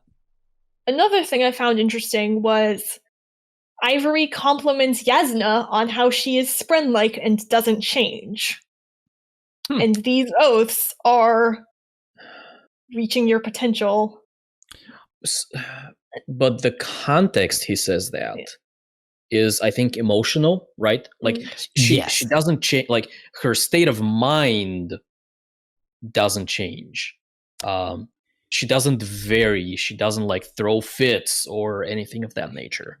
I think it's also kind of like Elsecallers feel a bit like, you know, you're trying to reach your spiritual ideal in a way, you know, kind of that sort of thing. In a way.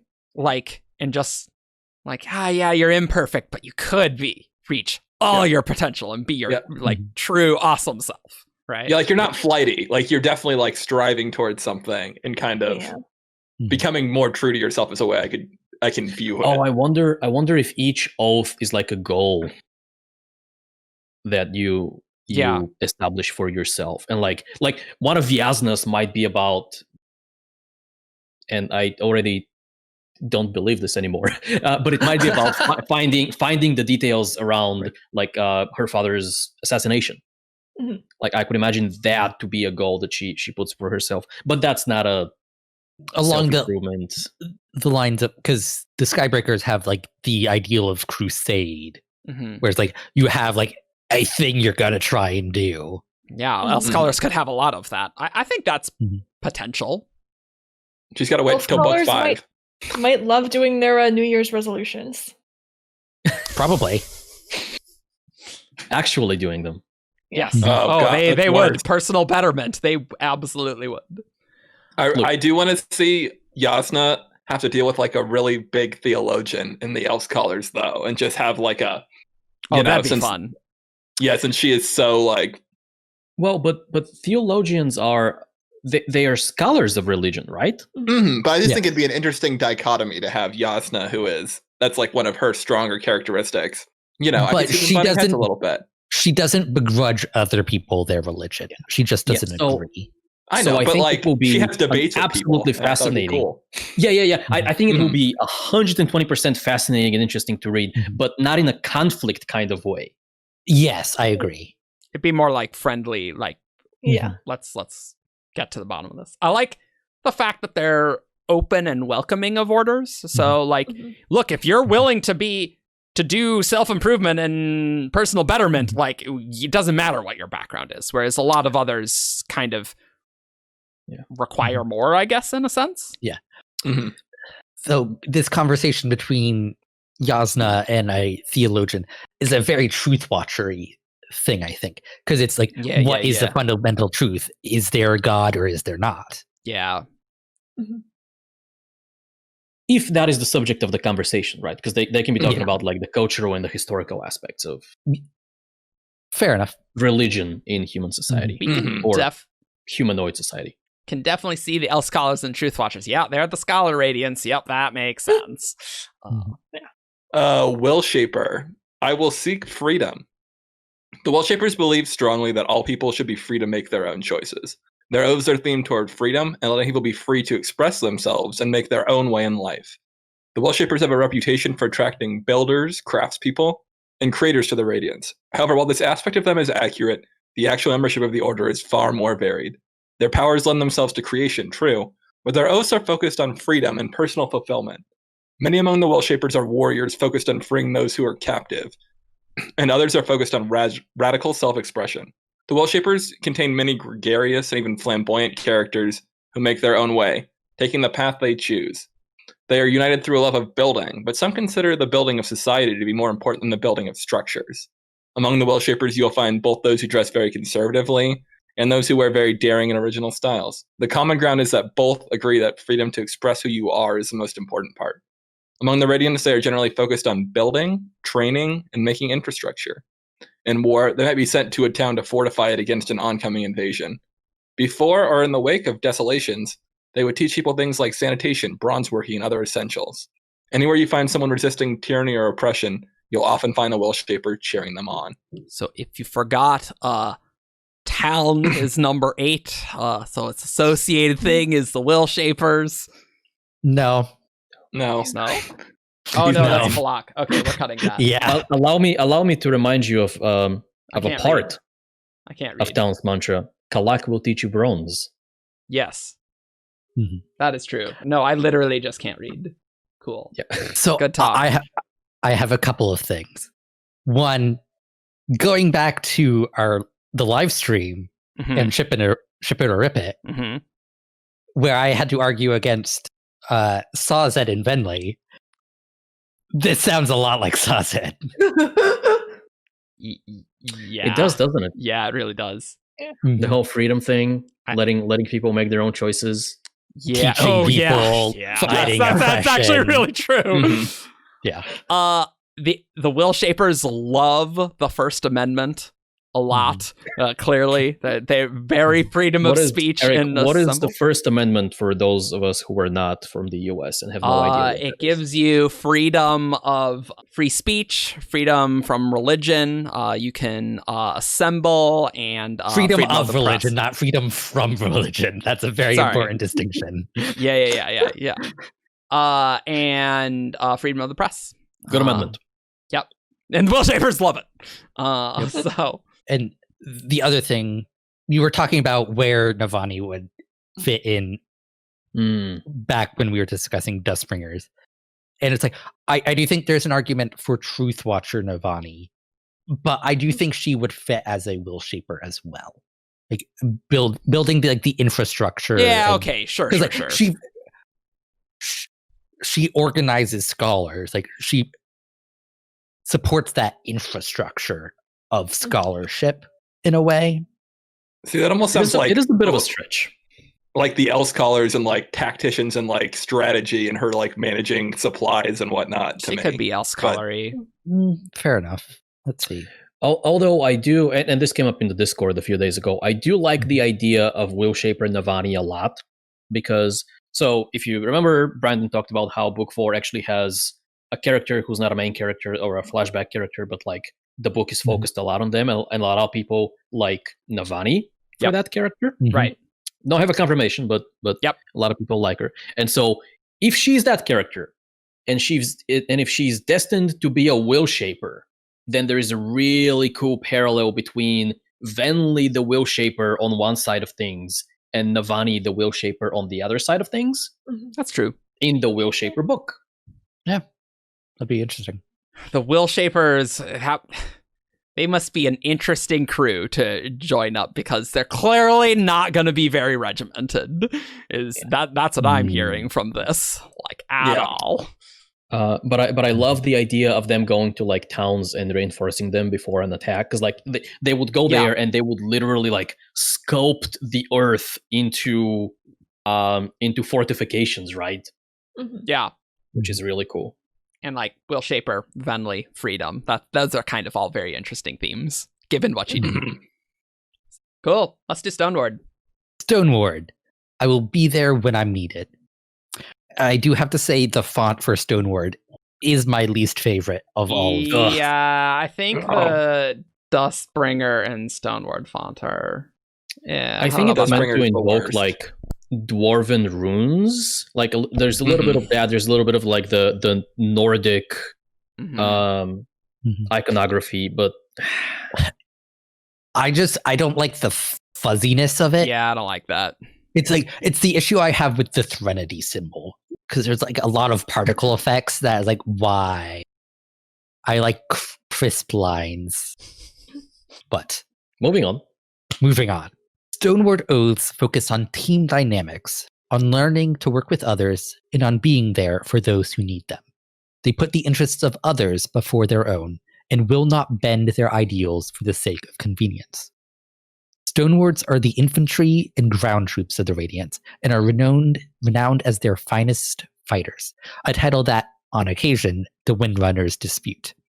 They tend to attract those who are most interested in warfare, prowess with weapons, or athletics of any sort.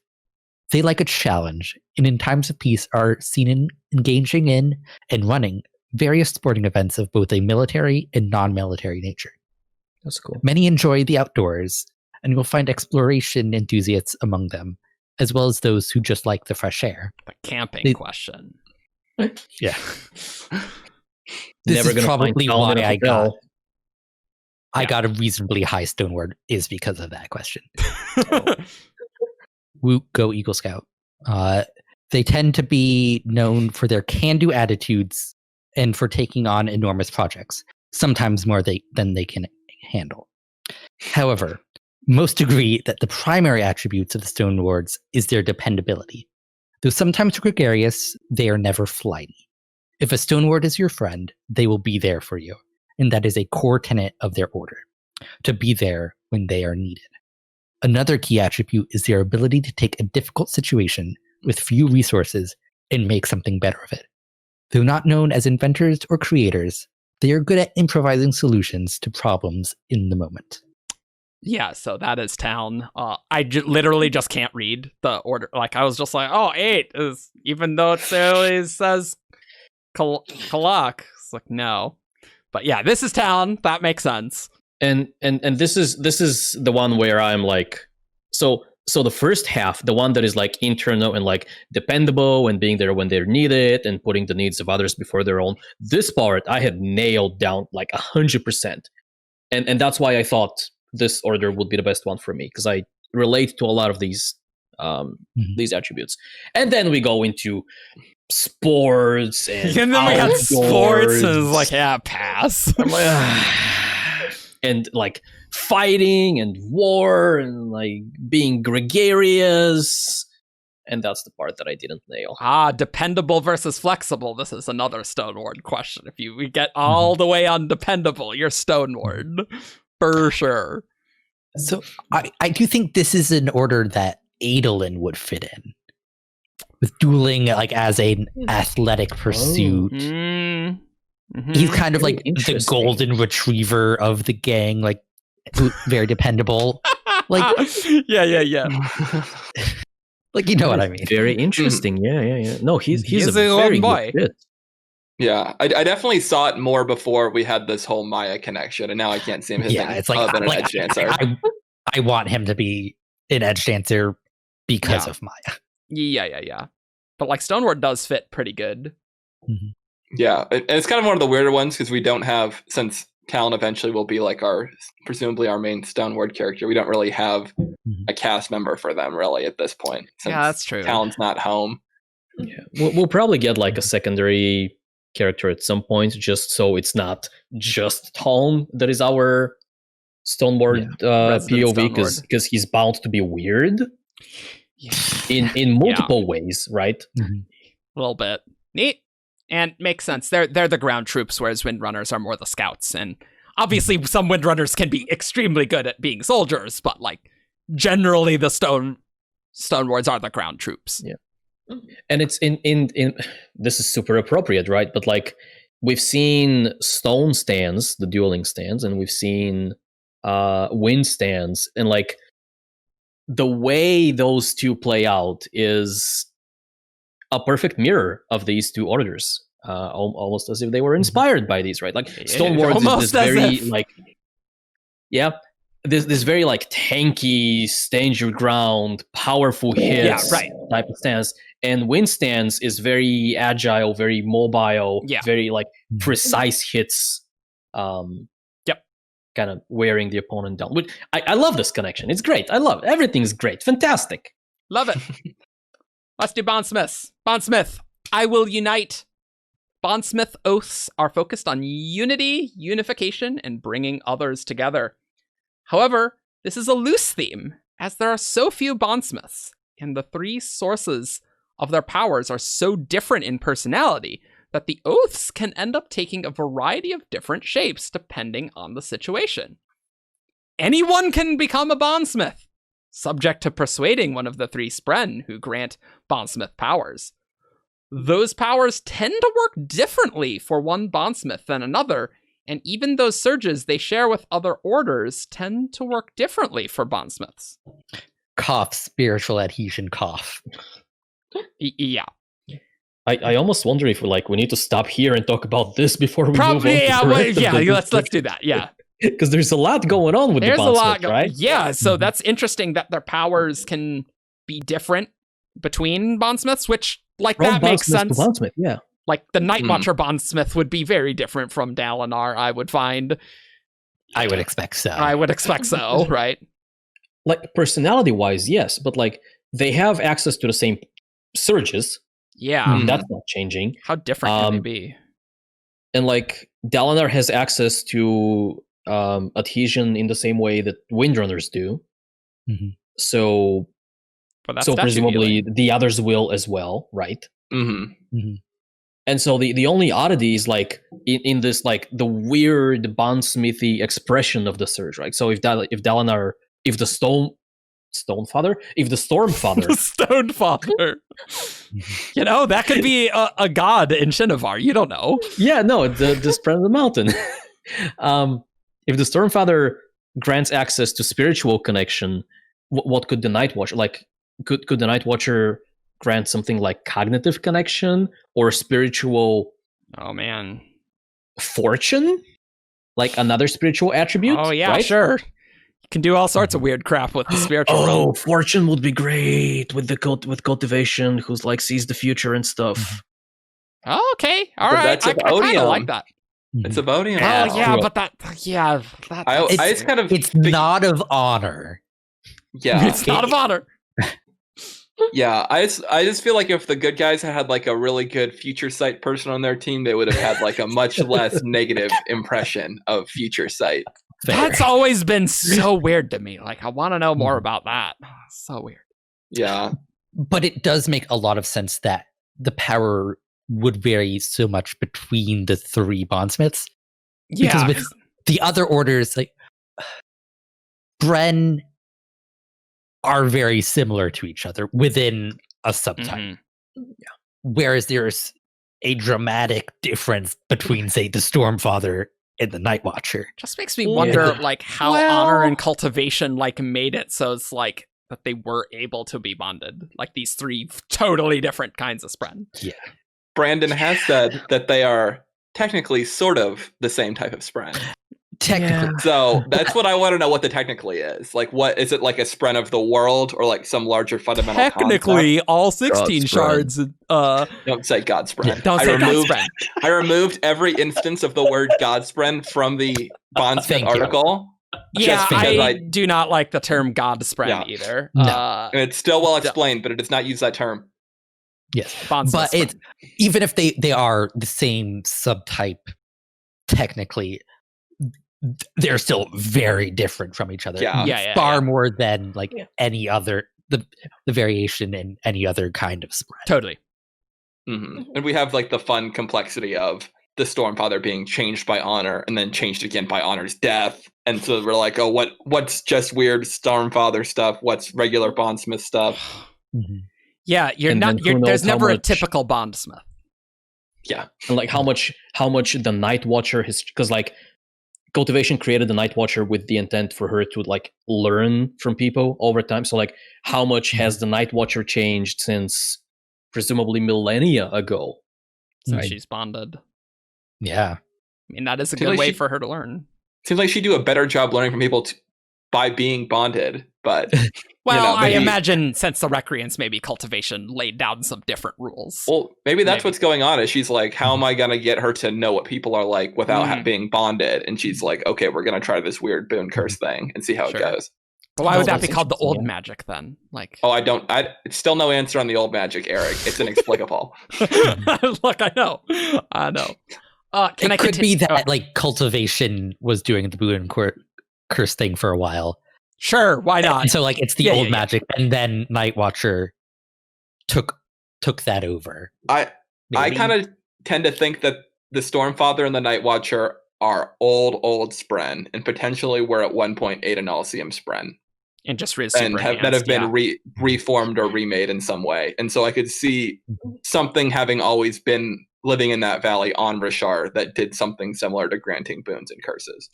Okay. Yeah, that's fine. Yeah, but the jungle-ish nature of that valley is so cultivation.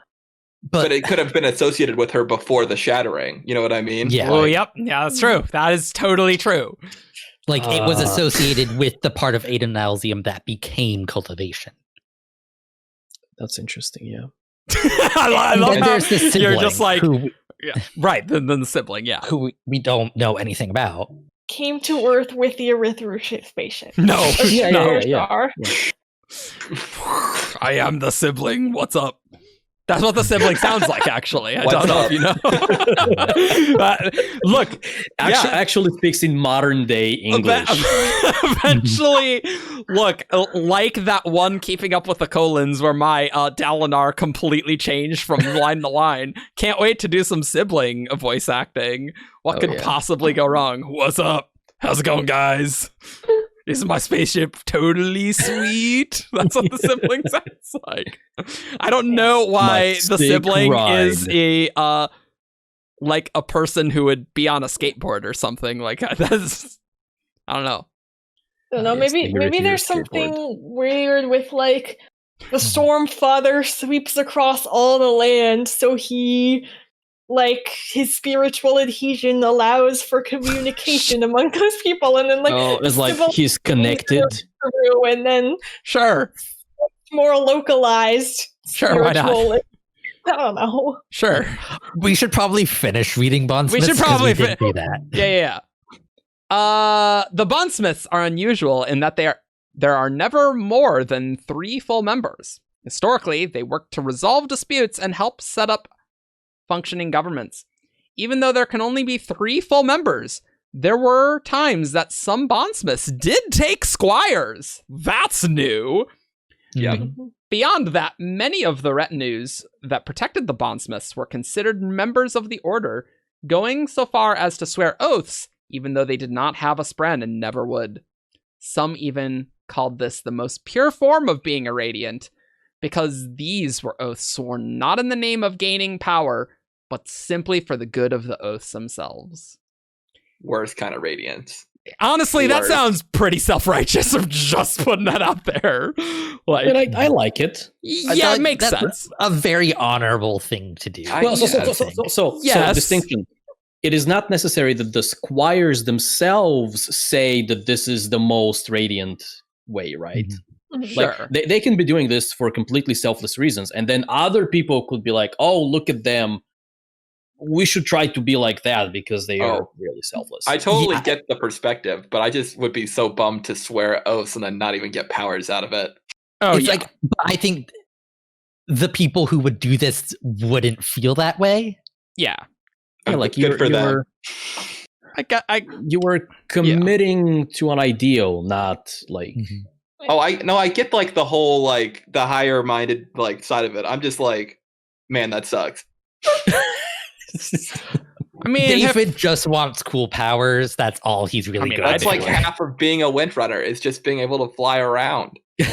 Yeah, see, I like Truthwatcher, but do I like healing and illumination? And I was like, illumination's pretty cool. I'm like so on progression. Yeah, I do like illumination. You gotta like do cool stuff with progression. Everyone just uses it for healing, but you can do cool plant stuff, I'm sure. Wow, sick. That's exactly what I wanted to do, David. I am so much with Lirin on this. Like, healing is dope. Yeah, but I'm not a doctor. You don't. Well, damn it, Jim, I'm not a doctor. If you, neither am I. But if you have access to progression, you don't need to be one. Yeah, more or less. But though. You don't need it. Lift is nothing like a doctor, and she saved a man's life. Yeah. I do think literally resurrected a person. Yes. But I do think for like finer detail, like being a doctor, you could have more effective use of regrowth. Probably. Yes. You could you could do more with less stormlight. you can also just like use growth to grow vines in a wall to help you break into a place. Like no. I think about like the guy from the swamp in Avatar, and just like like that's like my vision of a cool Truthwatcher. I was gonna say Doff is such a Stoneward, but true. I don't know. The whole like I'm the most pure Radiant because I didn't do it for the powers. It's like just that little tinge of like self-righteousness, but hopefully they don't say that themselves. But like I can imagine someone being ridiculously obnoxious about it is all I'm saying. Yeah. But it is cool that the Bondsmiths do get squires. That is pretty neat. I can't imagine Dalinar taking squires though. Yeah. I'm trying to think of who Dalinar could have as a squire. Kadash. Kadash, that'd be good. That'd be cool. Like, Kadash is the closest I can think of someone. Also, like the other monarchs, right? Because the entire like alliance that they have going on is about uniting, right? Mm-hmm. So I can see like I could really see Taravangian on a very specific arc could end up being one of his squires. On like a very specific arc. Gavilar wanted to unite people too in just a very different way. So he did. It's like that would be Taravangian's like redemption arc almost. Yeah, no, I'm agreeing with you. It's just I was for a brief moment I was in a deep physical pain, and so I couldn't process. The Bondsmiths who have squires, are we saying that because in this paragraph that's different from the retinues who would swear oaths. Yeah. So the squires actually do get powers. I would say so. Yeah. Mm-hmm. In some by definition of their squires, they would get. Yeah, powers. Right. Yeah, cool. Let's read the last paragraph. Oh, there's more. Yeah, there's more. There's one more. Bondsmiths are generally the heart and soul of the Radiants, the most protected and highly regarded of the orders, capable of doing incredible things with the nature of oaths, bonds, and power.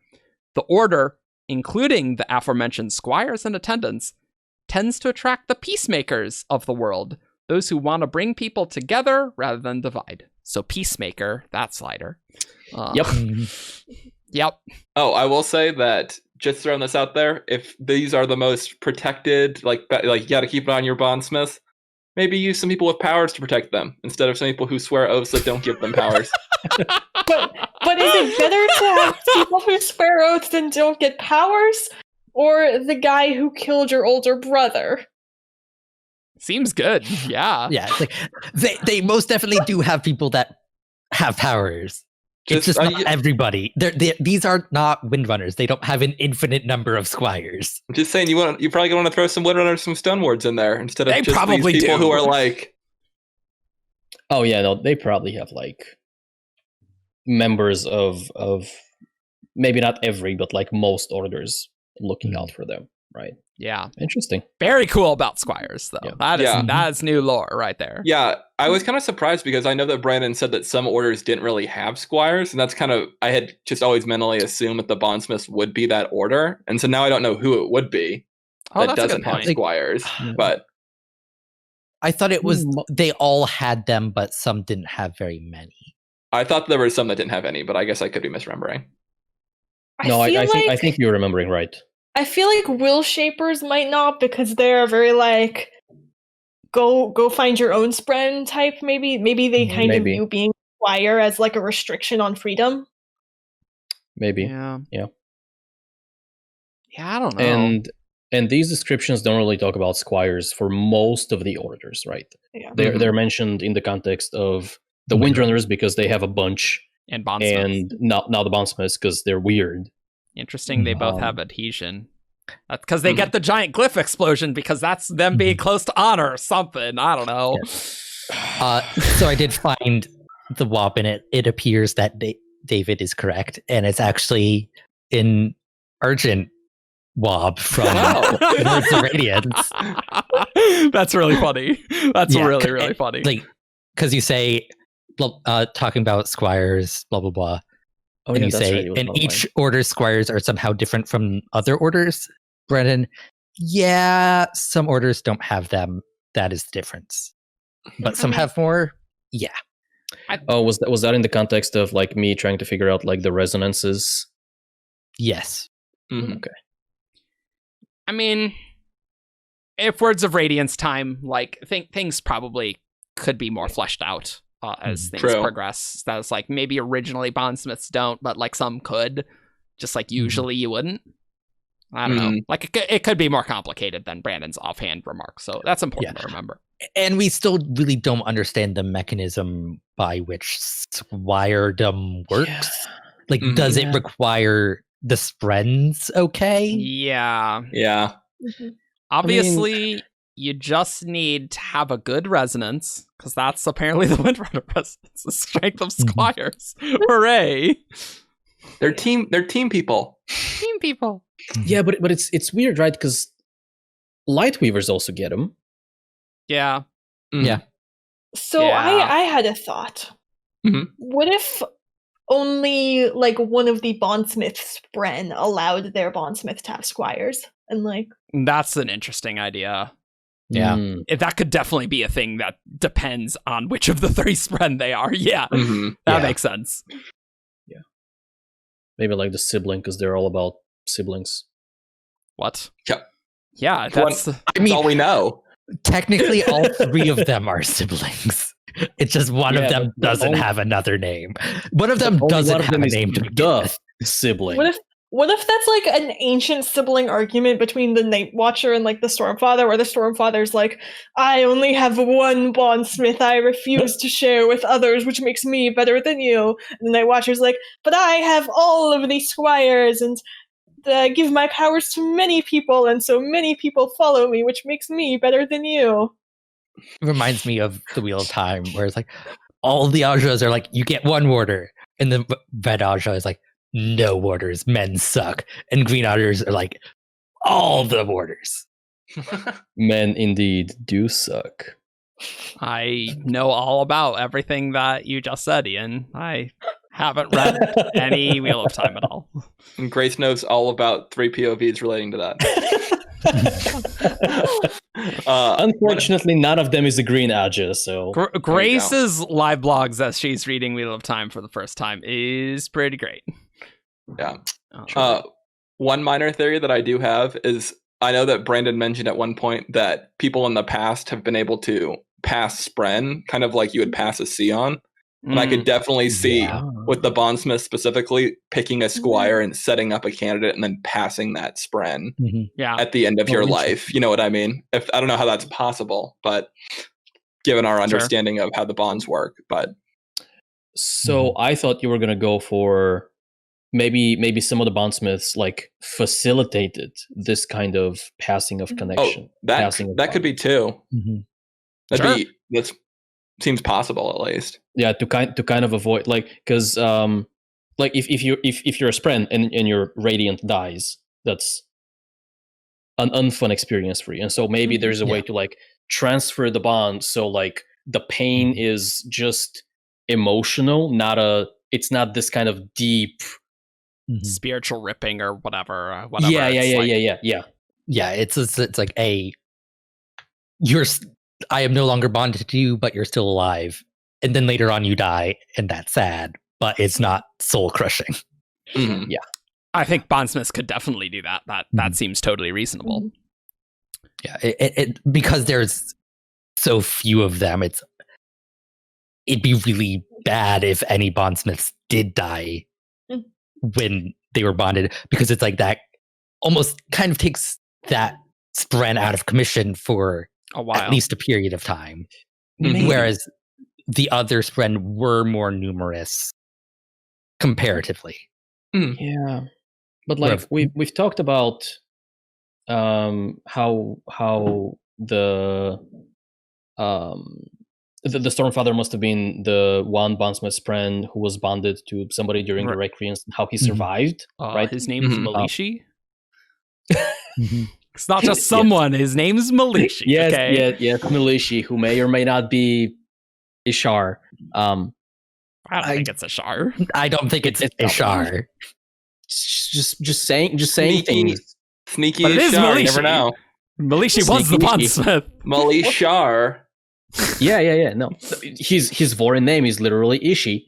Anyway, so like we floated the idea that maybe Bondsmiths Spren are more resilient to the breaking of the bond. Yeah, because the Stormfather did survive, right?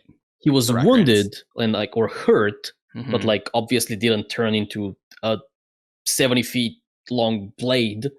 That would be an incredible shard blade. Just a cloud blade. Just that'd be sweet. That'd be awesome. That's why one side of Earthiru is so perfectly straight. Just chop that. She just summoned the Stormfather and just cut the mountain. Easy. Nailed it. The blade just dropped. He didn't. Yeah, I don't even need to. Yeah. If you drop it, then the wind will push it, so it won't be perfectly straight. So you do have to guide it. It's pretty heavy though. It's a cloud. But there would be no wind because all the wind was turned into the shard blade. All the wind. Yes. Right. Exactly. The Windfather. The wind. No.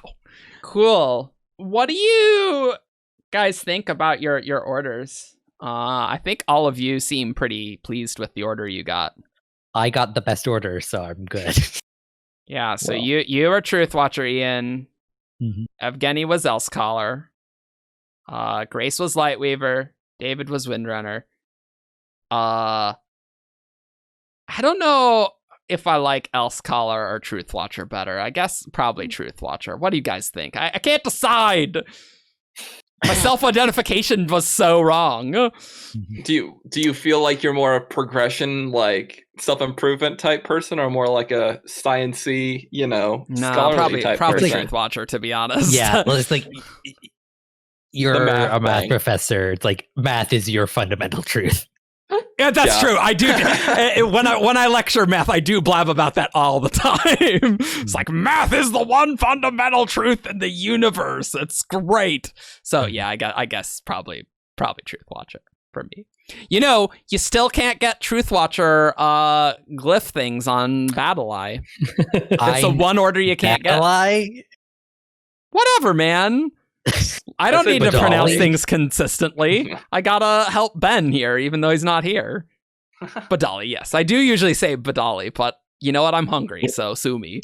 Putting the bad in Badali. Yeah, and definitely shout out to them too, because I think they're trying to keep purchases up right now during this whole COVID time. I did want to mention that because they needed to kickstart one of their new things because they said things were pretty dire. So if you wanted some glyphs, go buy some cool Stormlight stuff. But I'd definitely buy some Truthwatcher stuff if I could. They also have a Nalthis symbol pendant, which is very pretty. Yeah, the Nalthis symbol pendant. Gorgeous. Yeah, that's beautiful. Gorgeous. Yeah, it's really nice. That's solid. They probably don't have a Truthwatcher symbol because Renarin isn't actually a Truthwatcher. That doesn't matter. Is blasphemy. He's 100% a Truthwatcher. Yeah. We have Dustbringer symbols, and we don't even have a Dustbringer main character. Come on. We've at least had viewpoints. What about our good friend Malata? Oh yeah, our good friend. Our good friend. Or good. Yeah. Neither good nor friend. What about our person Malata? Our person. I claim no ownership. Any other final thoughts on the rating quiz? Some good new lore. I liked it. Lore is great. I like the lore. The format sucks. Yeah, I'm not the biggest fan of these sliders, to be honest. I guess they worked, right? Because most of us and most of the people in the fandom that I've seen, they're being sorted appropriately. Yeah. So that's I nice. guess you can't complain too much. Yeah. Mm-hmm. It does amuse me because did Ben get a high Dustbringer? I don't actually remember what his results were. What was I don't Ben's? think he did. I know he was actively trying to pick the test apart. It's that is the most Dustbringer thing. Because I think he wanted to get Dustbringer. And he was trying to get Dustbringer. And I was just you're breaking the test in order to get Dustbringer, that automatically makes you a Dustbringer. That's like so Dustbringer. Yeah, that's this true. is the real results. If you break the test apart, you get Dustbringer. If you have to search inside and admit things you don't want to get your results, that's a Lightweaver. If you believe that there is one right answer to all of the questions, you're a Truthwatcher. It's not about the questions, it's about how you answer it. I really liked getting an insight into the combat role of each of the orders and how they kind of fit together in that way, because we haven't seen a lot of that. Yeah. I enjoyed hey, this order serves this function in combat, and we'll need them. And they make sense. We'll need them. I was going to say, my dad and older brother both got Truthwatcher, which is my second. My mom got Truthwatcher as her lowest. That's pretty wow. All very Truthwatchery except my mom. She is not at all Truthwatcher. What did she get? She was tied with Windrunner and Edgedancer. Oh, okay. So a person of character. We just believe in fundamental truths, David. Come on. She said she liked the Edgedancer more though, because it wasn't like militaristic and. I mean, the thing is like if you get really close percentages, it's like at that point it's just attracting the spread first, right? Yeah. Like it's not really like, oh yes, no, you're this one, but it's like a 2% difference, like whatever. I've got a lot of flexibility. You could very easily attract another one. Post your quiz results that you got in the comments below. I know you probably already have. There's forum thread, there's a news topic, but if you haven't heard of the Radiant quiz, feel free to put your quiz results below. And so let's head on over to Who's That Cosmere Character? This character is from Roshar. Menace. Tien. Tom. Raise. Void in drag on a horse. It's time for Who's That Cosmere Character? Caw. All right, listeners, you know what time it is. It is time for Who's That Cosmere Character, the show where you send an email to wtcc@17thshard.com with 5 clues and a character that it corresponds to, and I will read each clue aloud, and after each one, our panelists will have a chance to guess who's that Cosmere character. No, Grace, you know what time it is? Way later than we usually record. That's for dang sure. Yes, it is. It's after my bedtime. It means Eric and I are sharper. Not in years now, and I need my sleep. Well, usually I end and I'm like, I need to eat, but now instead of lunch, it's dinner for me. So very different. All right. Clue 1. This character is female. Chana. It's not Chana. The Night Watcher. It is not the Night Watcher. We don't know 5 facts about Chana, Eric. No, we really don't. That's a good point. That's a good point, actually. They're female. They're on Roshar. They're a herald. They run. The guard. They run fast. Runner. They're brave. Okay. All right. Yeah. You can stretch it. There you go. Not 5 good facts, but 5 facts. Silence Montaigne. It is not Silence Montaigne. Fan or Fandorana, whichever the name of that spren was that showed up on the Shattered Plains. It is not Fendorana. There we go. Yeah, I know who you're talking about. Fendorana. Yep. Clue 2. This character is very old. Cultivation. Stump? It is not Cultivation. It is not Stump. Hadrotagia? Is she that old? Yeah. I think she's a good old. one. She's grandma. She's Tervangian's childhood friend. Yeah, right. It is not Androtasia. That is. Well, it's also not that. it's not that pronunciation, but What?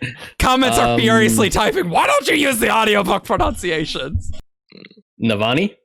It is not Navani. I guess she's not very old. Yeah, she's older, but not very old. Clue 3. This character is... I'm debating if I want to reword this one slightly. Oh, okay, sure. Yeah. This character is on Roshar, presumably. That ruins the guess I was going to make. Because I was going to guess Ilonoi, one of the Weiry, but that is definitely not the case. Or I'll say this character is assumed to be on Roshar. Okay. Still discussing. Ayatil? It is not Iatel. Yeah.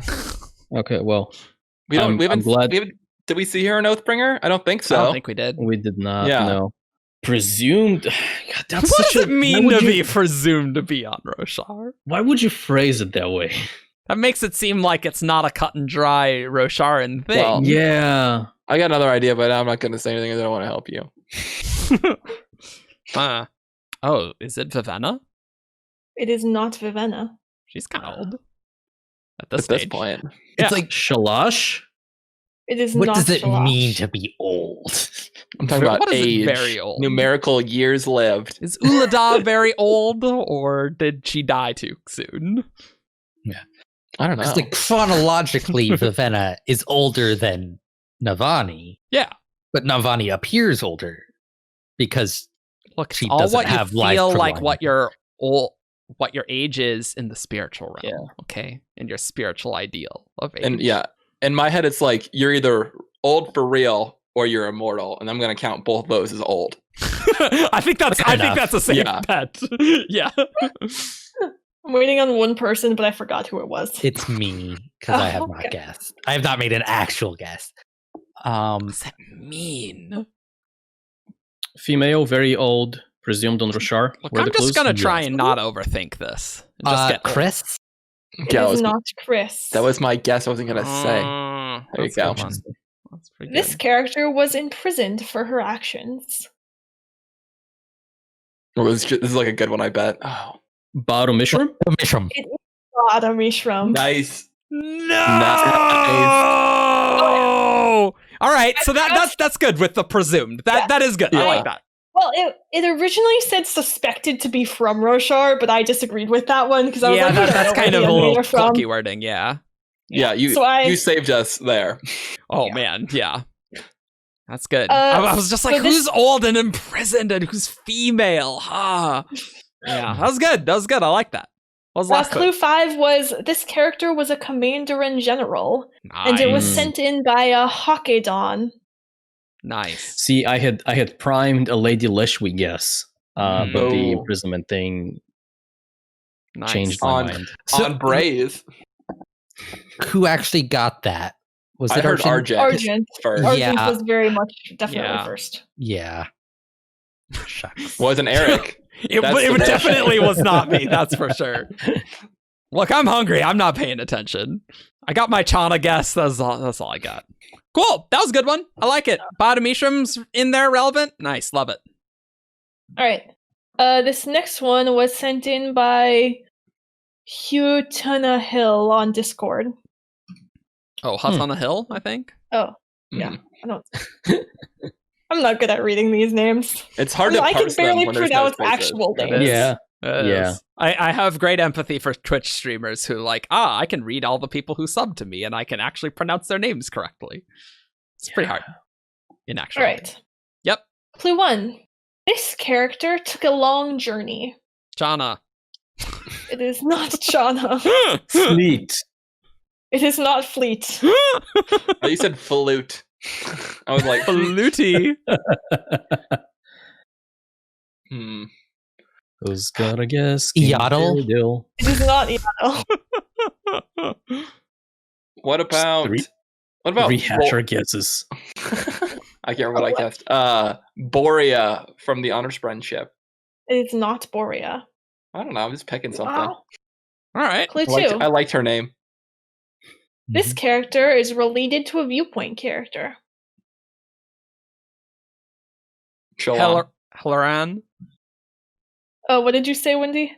Shalon. I said It is not Helleran. Shalon. It is not Helleran. I guess Balot has that one interlude. He doesn't go on a journey though.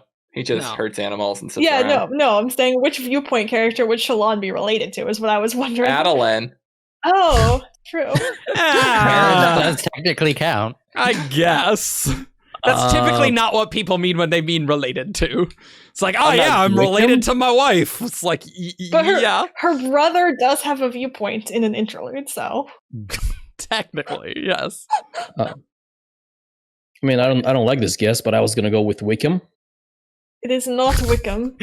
How many Devars can we guess on the same clue? I mean, most of them really. We just need a secret 5th Devar sibling.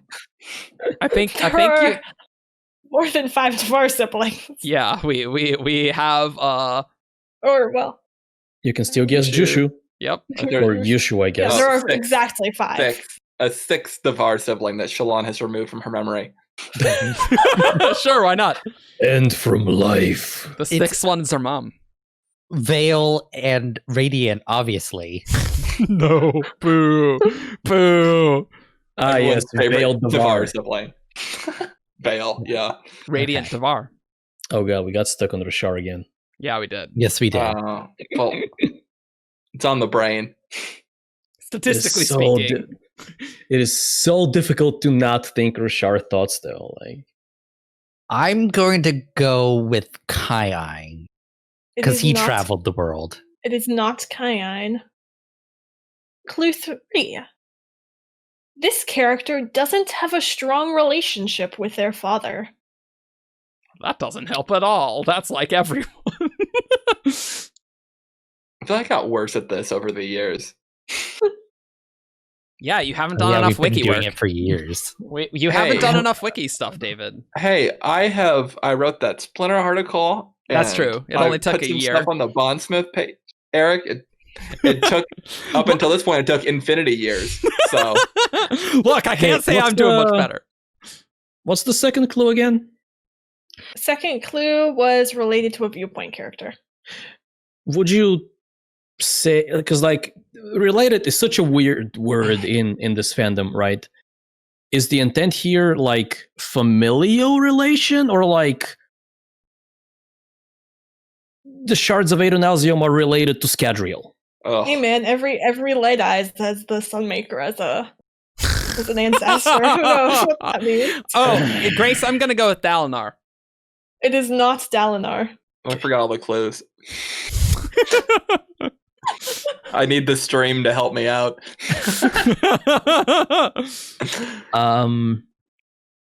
Kelsier. It is not Kelsier. Kelsier's good. See, at one point I did want to guess Marsh, but because he is a viewpoint character. What if it was Yushu? What wouldn't that be a big plot twist? The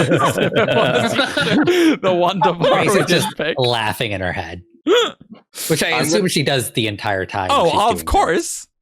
Reasonable. Yeah. You know, Grace, think how good you could make Who's That Cosmere character if you had the Surge of Illumination to like set the stage and stuff. You could really. There's an art to it. Think about how much better my announcer voice would be if I could like enhance it with illumination. Yeah, like you could really make that endowment voice like perfect. There's a lot of different artsy things that you could use that you'd probably enjoy. So in honor of starting to listen to Warbreaker graphic audio with my parents this weekend, I'm going to guess Siri. It is not Siri. I think, Eric, realistically, if I had illumination, I would just use it to like make my face and hair look perfect on every episode. I mean, that sounds like a very, very practical purpose. Like I could just get the sound in this room perfect. So maybe I do want Truthwatcher. This seems actually very practical for my You would never complain about my lighting again. Yeah. Because, like, to be honest, like, this whole shininess is like, I feel like, you know, we got to be like Hollywood and have guys have slight bits of makeup, you know? So I'm not as shiny. Because that's what makeup's Clue 4. I'm going to guess Tien, because I forgot all the clues, but he is a sibling. I haven't read Clue 4 yet. And I haven't guessed yet. Oh, yeah, I thought you did. I did not. I don't remember. I guessed Tien. Okay. It is not Tien. Oh, well. The record will show if David guessed twice or not, because we did not remember at all. Who knows? It's wrong anyway. Is shy. Is it? It couldn't be shy, is it? Is that your guess? Immediately what I thought. Yeah, no, me too. After human. No, I'm going to say shy just because. She's not related to a viewpoint character. What about her grandfather, Gautona, who she's writing into her soul stamp as a kindly grandfather? I don't think that. Bam. That's a stretch. Bam. Related to. In the spiritual realm, everyone. If you think about it, everyone's related in the spiritual realm. That is I true. only remember 2 clues, so I only Except aluminum. What were the clues again? The clues are went on a long journey, related to a viewpoint character, doesn't have a strong relationship with their father, and is shy. That was all. Those are shy. We shouldn't even mention her father at any point. It's true. She did write like a kindly uncle into her that she was raised by. So I don't know what that says about her. Because wasn't her soul stamp like her aunt and uncle? I think so. Which Yes, Gautana was going to be the grandfather when she altered it. Mm-hmm. So why did she completely write her parents out of her ideal life? All strong evidence for my wrong guess. Oh no, that doesn't quite work. I thought I was so clever. I bet it's really on Rashar, guys, and we've all tricked ourselves. Mm-hmm. You know what? Screw it. I'm gonna guess Steris. It is not Steris. But like but Steris is close with their dad, but Marasi isn't. But Marasi's not shy, so I was like, shoot, just didn't quite work. Good old Lord Harms. Jackson Harms.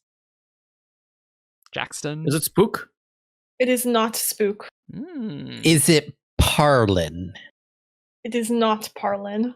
Oh, the son of the general. Yeah. Wow. I forgot that fact I was right going now. between guessing him or guessing Siri in that moment. What if we guess Ridger? Who is Parlin from again? Warbreaker, yeah. Warbreaker. So Parlin is the person who went with Vivenna to Tetelir and totally died.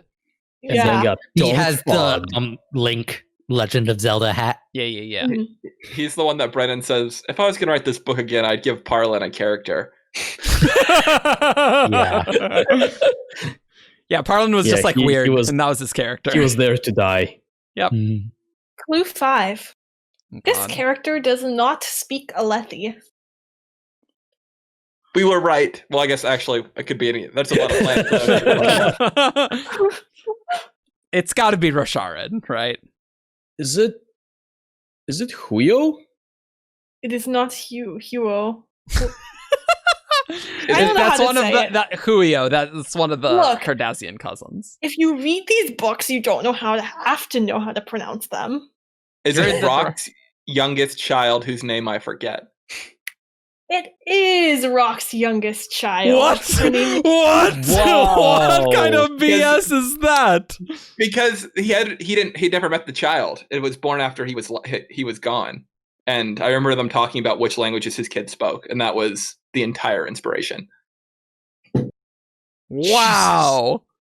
Dang. Insight. Well, this one had us just tied in knots. David, thing is, 10 minutes ago, I'm not really good at this game anymore. It's just like, I got this. I'm pretty sure we've had like all of Rock's children on Who's That Cosmere character before. Was that Beautiful Song or not Beautiful Song? Or the other song. This I don't know. person says beautiful song, and I didn't fact check it, but I assume they checked. Because that's the only one I remember. Mhm. I did say beautiful song was her name, which according to Oh, okay, great. Yeah. Okay. Huh. Wow. Dang. All right. Well, that was a hard one. that was a From hard behind. one. Dang. I would never have gotten that one. Cool. Well, that's good. Well, we just got some news as we were recording this that the original, which was going to be an Audible original, is going to come out later this year. And so Brandon commented on Reddit saying that the publisher wanted it to be later this year rather than earlier, and he thinks they're looking at August right now. It's audio original, not published by Audible, but cool. And there's apparently a little original music. And that's the one where a clone has like criminals get hunted down by their clones, and if the clone catches the criminal, they get to take over their life, essentially. Yeah. That sounds like I should train one of you guys to record things so I don't have to be on that episode and listen to it. Because to be honest, I just don't like audiobooks. Like, I know tons of movie. people love audiobooks, but like, I cannot do other things while listening to audiobooks. Like, it requires a lot of focus for me, and that just totally kills audiobooks for me. I do like audiobooks, but I'm not very interested in this story, like at all. I don't know. I like well, apparently I'm a fanboy and I don't care, and I will listen to it. A lot of apparently over half of Starsight's sales were audiobook, which is insane to me. But like, so I guess they're just super popular, which is why we get comments about the audiobooks all the time. I hear that the Skyward and Starsight audiobook narrator is really, really good, apparently. Cool. Wow. Like, multiple unrelated people have told me that. I have no idea who that even is. Yeah, I mean, same, but... But cool. Well, there's some content, you know, gotta get us to Rhythm of War. We'll get there. Yeah. Just speaking of Rhythm of War, Brennan is also doing a reading from Rhythm of War for his San Diego Comic-Con panel. So that'll be cool. They're asking for questions from people on Reddit to post for things to ask Brandon. Oh boy. Yeah. Well, this might be totally irrelevant by the time the podcast comes. Oh, true. Looks like San Diego Comic-Con is July 23rd to 26th. Oh, okay. Plenty of time. Neat. A month from now. Yep. All digital, I imagine. So. Yes. Mm-hmm. Yeah. Cool. Awesome. Well, thank you guys for watching. We will see you next time. You can find us on 17chart.com for all your news, discussion, theories, and fun that you could ever want. Join us in Discord. You can find us on Facebook, Twitter, YouTube, SoundCloud, Twitch, I guess now. You can leave us a review on iTunes. And if you like our stuff, you can support us on Patreon. And we will see you all next time. Dark One coming out June 26th. So that'll be pretty soon. Yep. We'll see you all next time. Bye. Peace. Bye-bye. Caw.